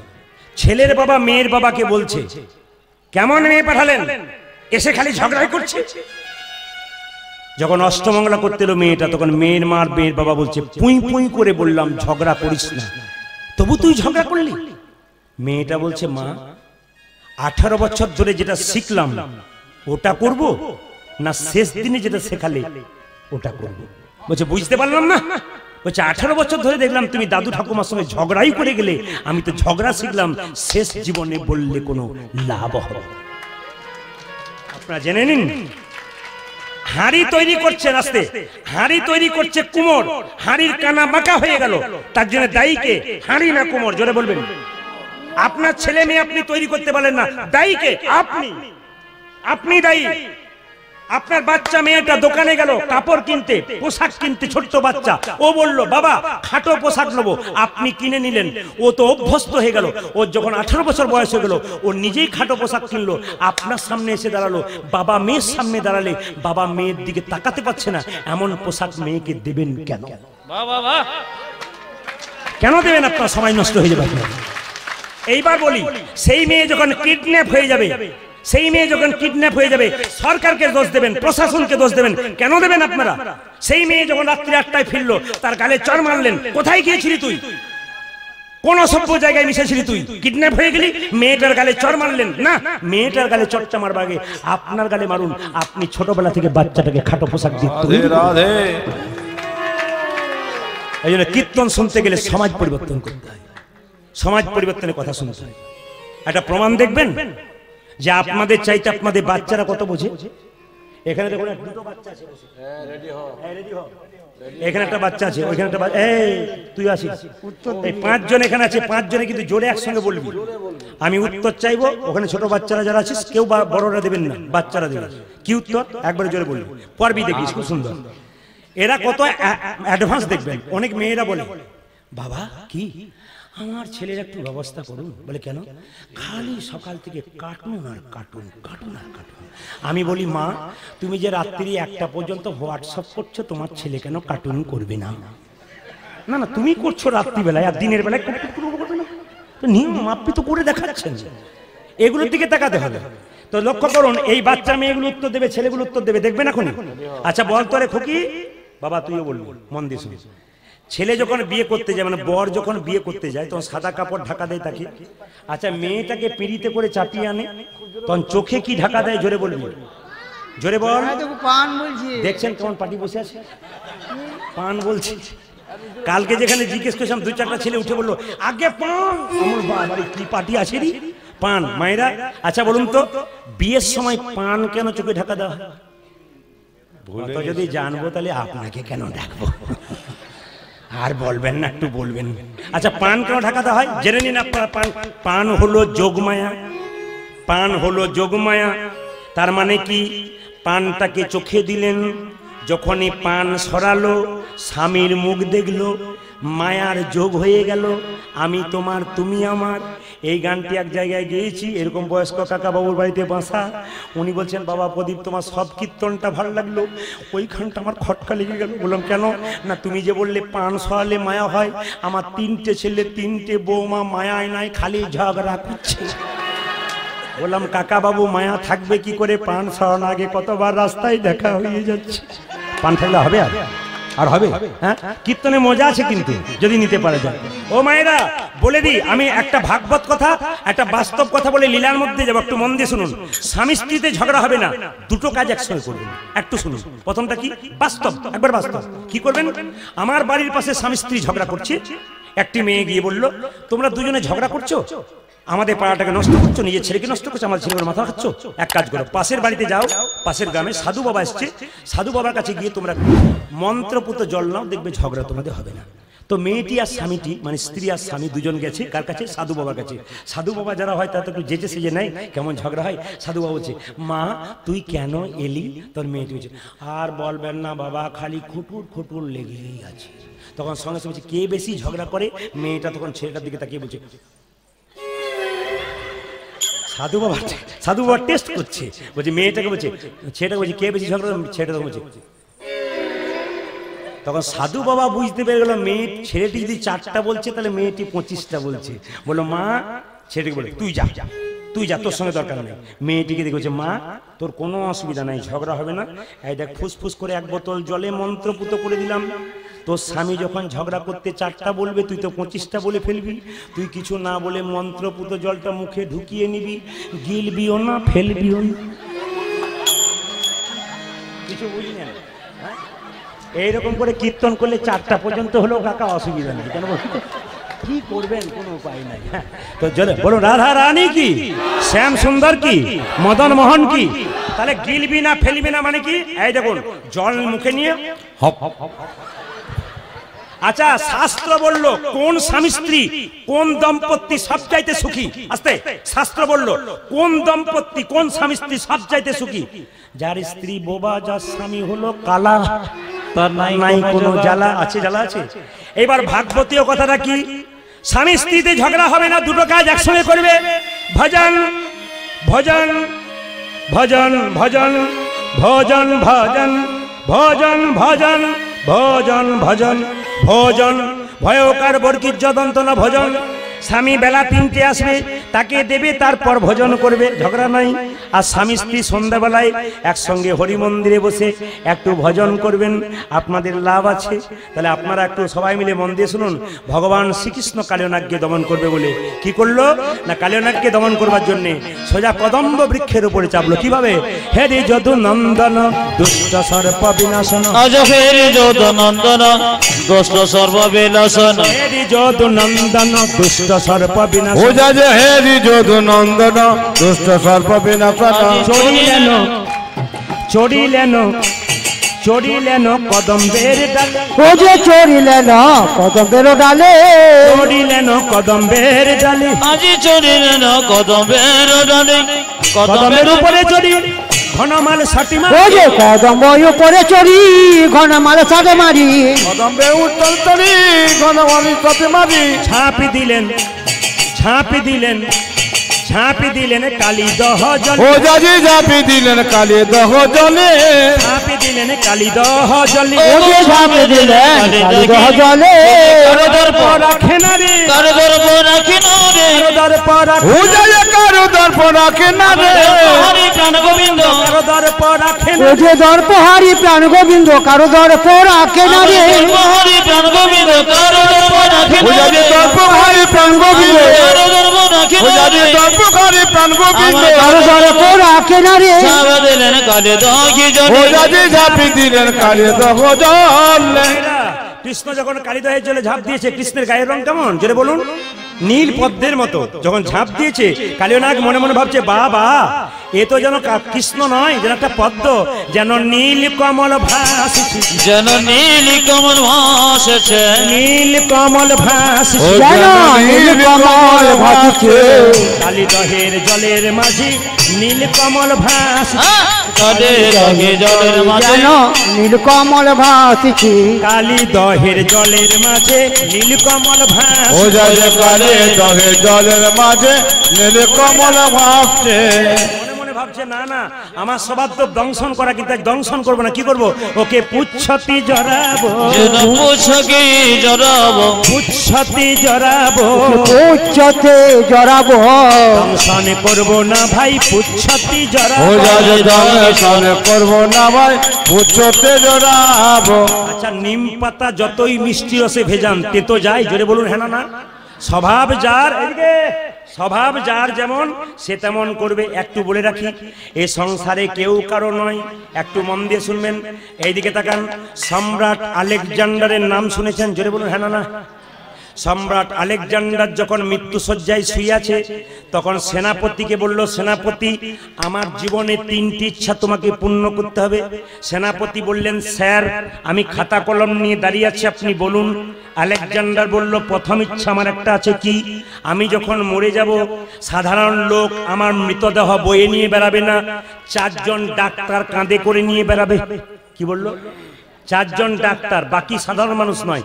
বলছে 4 জন ডাক্তার কাঁধে নিয়ে বেড়াবে। বলছে বেশ স্যার, লিখে নিলাম 1 নম্বর, আপনার মৃত্যুর পর আপনাকে 4 জন ডাক্তার কাঁধে নিয়ে শ্মশান ঘাটে নিয়ে যাবে। বলছে দ্বিতীয় নিয়মটা শোনো, দ্বিতীয় আমার ইচ্ছাটা, আমি যখন মরে যাব, লোকে মরে যায় ওকে চিত হয়ে শুয়ে দেয়, সাদা কাপড় দিয়ে ঢাকা দিয়ে খড়ের দড়ি দিয়ে বেঁধে দেয়, কিন্তু জেনে নিন আমি যখন মরবো তখন আমাকে উপর হয়ে শুয়ে দেবেন, আর শোয়ানোর পরে আমার হাতগুলো যেন দুলতে দুলতে যায়। সেনাপতি বলল, স্যার খুব সুন্দর কথা, লিখে নিলাম 2 নম্বর, আপনি যখন মরবেন উপর হয়ে শুয়ে দেবো, আপনার হাত দুলতে দুলতে যাবে। আর তৃতীয় ইচ্ছা কি? বলছে সেনাপতি লেখো 3 নম্বর ইচ্ছা হলো আমার। বলে কি? আমি যখন মরে যাব, যত রোজগার করলাম টাকা পয়সা সোনাদানা, আমার মৃতদেহটা যাবে, আর তুমি আমার পেছন পেছন ছড়াতে ছড়াতে যাবে। স্যার লিখে নিলাম, আপনি যা রোজগার করেছেন সব ছড়াতে ছড়াতে যাব। সেনাপতি আর জিজ্ঞেস করছে না কেন, কারণটা কি? সেনাপতি ভয়ে ভয়ে জিজ্ঞেস করছে, স্যার কিছু মনে করবেন না, আমার মনে জেগেছে, আপনি যে বললেন মরার সময় ওই মরার পরে ডাক্তার কাঁধে করে বয়ে নিয়ে যাবে, ব্যাপারটা বুঝলাম না। তখন সঙ্গে সঙ্গে আলেকজান্ডার একটা দামি কথা বলল। উনি বললেন, আমি যখন মরে যাব, আমি এত টাকার মালিক, 50টা ডাক্তার পুষলাম, তবু মরতে বসেছি। ওরা আমাকে কাঁধে করে ডাক্তাররা নিয়ে যাবে, মানে জগতের লোক আমাকে দেখে শিখুক যে আসে যদি ডাক্তার তবে কি করিবে ডাক্তার। হরিবল। আসে যদি ডাক্তার তবে কি করিবে ডাক্তার। ডাক্তার শুধু রোগের উপশম করে, কিন্তু মৃত্যুর হাত থেকে বাঁচাতে পারে না। যেদিন তোমার ডাক আসবে, এ জগতে 3 রকমের বাঁশি আছে, একটা কলের বাঁশি, একটা কালার বাঁশি, একটা কলের বাঁশি, একটা কালের বাঁশি। এই দিকে তাকাবেন, কালের বাঁশি কোনটা, কলের বাঁশি কোনটা? আমাদের ওদিকে কলিয়ারি আছে। তো যে বাবা ভোর 5টার সময় কাজে যায়, দুপুরে খেতে আসে, সারাদিন ছেলেকে দেখতে পায় না, ছেলে বলে বাপি আমাকে কোলে নাও। যখনই বাপি তাকে কোলে নিয়ে আসছে, এবার আবার ডিউটিতে যেতে হবে। কলের বাঁশি যখন বাজিল, তখন বাচ্চাকে বাবা বলছে, কোলে থেকে এবার নাম রে বাপি, বাজলো আমার কলের বাঁশি, আমায় ডিউটিতে যেতে হবে। আর কালার বাঁশি কি? রাধারানী এমন ঘরে বাস করত, হা কৃষ্ণ প্রাণ গোবিন্দ বলে কাঁদিতে পারতো না, গোবিন্দ বলে কাঁদিতে পারতো না। আর দুঃখের কথা শুনলে আপনারা কাঁদবেন। রাধারানী কেমন ঘরে বাস করত, কৃষ্ণ বলে কাঁদার সুযোগই পেত না, সুযোগ পেত না, কালো নয়নে কাজল পড়তে পেত না, কালো মেঘের পানে চাইতে পেত না। ও মায়েরা, পেছনে ননদিনী আর শাশুড়ি বাঘিনী আর সাপিনীর মতো লেগে থাকতো। একটা বাড়িতে আমরা জানি, একটা বাড়ি তৈরি করে আমরা জানি 2টো জানলা 1টা দরজা রাখা হয় ছোট বাড়ি তৈরি করলে, কিন্তু রাধারানী শ্বশুর ঘরে যে বাড়িতে থাকতো, ওর একটাও জানলা ছিল না, 2টো দরজা ছিল। এক দরজাতে শাশুড়ি বাঘিনীর মতো আছে, আর একদিকে ননদিনী সাপিনীর মতো আছে। বেরোলেই নিতাই গৌর হরিবল। রাধারানী কৃষ্ণ বলে কান্তি পেত না বলে, কান্তি পেত না বলে। কৃষ্ণ ভজন দেখুন আপনারা। রাজার মেয়ে জল আনতে যাবে কোথায়? যমুনাতে। রাজার মেয়ে চটি পরে ছাড়া যায় না, কিন্তু জল আনতে যাবে, কৃষ্ণকে দর্শন করতে যাবে, পায়ের মধ্যে কাঁটা ফুটতে পারে। তাই রাধারানী কি করতো? যারা বিএ ক্লাস পড়েছেন, বিএ বাংলা নিয়ে পড়েছেন, তারা জানেন, গা গড়ি বাড়ি ঢালি করি পিচ্ছলি চলত হি অঙ্গুলি চাপি। তার মানে কি? কণ্টক গাড়ি কমল সম পদতল পিচ্ছলি চলত হি অঙ্গুলি চাপি। গা গড়ি বাড়ি ঢালি করি পিচ্ছলি তলি অঙ্গুলি চাপি। লক্ষ্য করুন কি করলো রাধারানী। কি করলো? জল আনতো, উঠোনে ঢেলে দিত, ছোট ছোট কাঁটা গেড়ে হা কৃষ্ণ প্রাণ গোবিন্দ বললে কান্ত কেন অভ্যাস করে নিত। রাধারানী কৃষ্ণ বলে কানতে পেত না বলে উনান সালে গিয়ে ভিজে কাঠগুলোকে, শুকনো কাঠগুলোকে জলে ভিজিয়ে উনানের মধ্যে ঢুকিয়ে দিত। আর যখনই উনানের মধ্যে ঢুকিয়ে দিত, অমনি ধোঁয়ার ছলে রাধারানী চোখ থেকে জল পড়ত। শাশুড়ি ননদিনী মনে মনে ভাবত, এ কাঁদছে কেন? এ বোধহয় ধোঁয়ার ছলে কাঁদছে, কিন্তু কৃষ্ণের জন্য কাঁদছে। সঙ্গে সঙ্গে ননদিনী কুটিলা দেখতো কৃষ্ণের নামে কাঁদছে। জটিলা বলতে, কুটিলে কি দেখছিস? কি দেখছি? হ্যাঁ, তোর বউয়ের কাণ্ড। কেন আমার বউ কি করেছে? কেন কি করেছে দেখছে? আমার বউ তো রান্না করছে। রান্না করছে না ছাই কি করছে? ওই বসে বসে রান্নার সাথে কান্না করছে। জটিল একটু ভালো ছিল, বৌমাকে গিয়ে বললো, বৌমা তুমি কাঁদছো কেন? বলে কাঠগুলো সব ভিজে ছিল মা, ধোঁয়ার হয়েছে আর তার থেকে জল পড়ছে। তখন সঙ্গে সঙ্গে জটিলা কুটিলাকে বলছে, কুটিলে আমার বৌমাকে শুকনো কাঠ আনতে পারিস না? তুই শুকনো কাঠ আনলে তো জ্বলে যায়, তাহলে চোখে আগুন জল পড়ে না। সঙ্গে সঙ্গে রাধারানী মনে মনে ভাবছে, এখনই তো মায়ে মেয়েতে ঝগড়া হবে। তাই বললো, মা গো, আমার ননদিনীর কোনো দোষ নাই মা, দোষী নয় মা। আমার মতো হতভাগিনী কৃষ্ণ প্রেমের রসের ধারা বইয়ে, কৃষ্ণ রসের প্রেমের ধারা বইয়ে কৃষ্ণ প্রাণে গোবিন্দ বলে কাঁদি মা।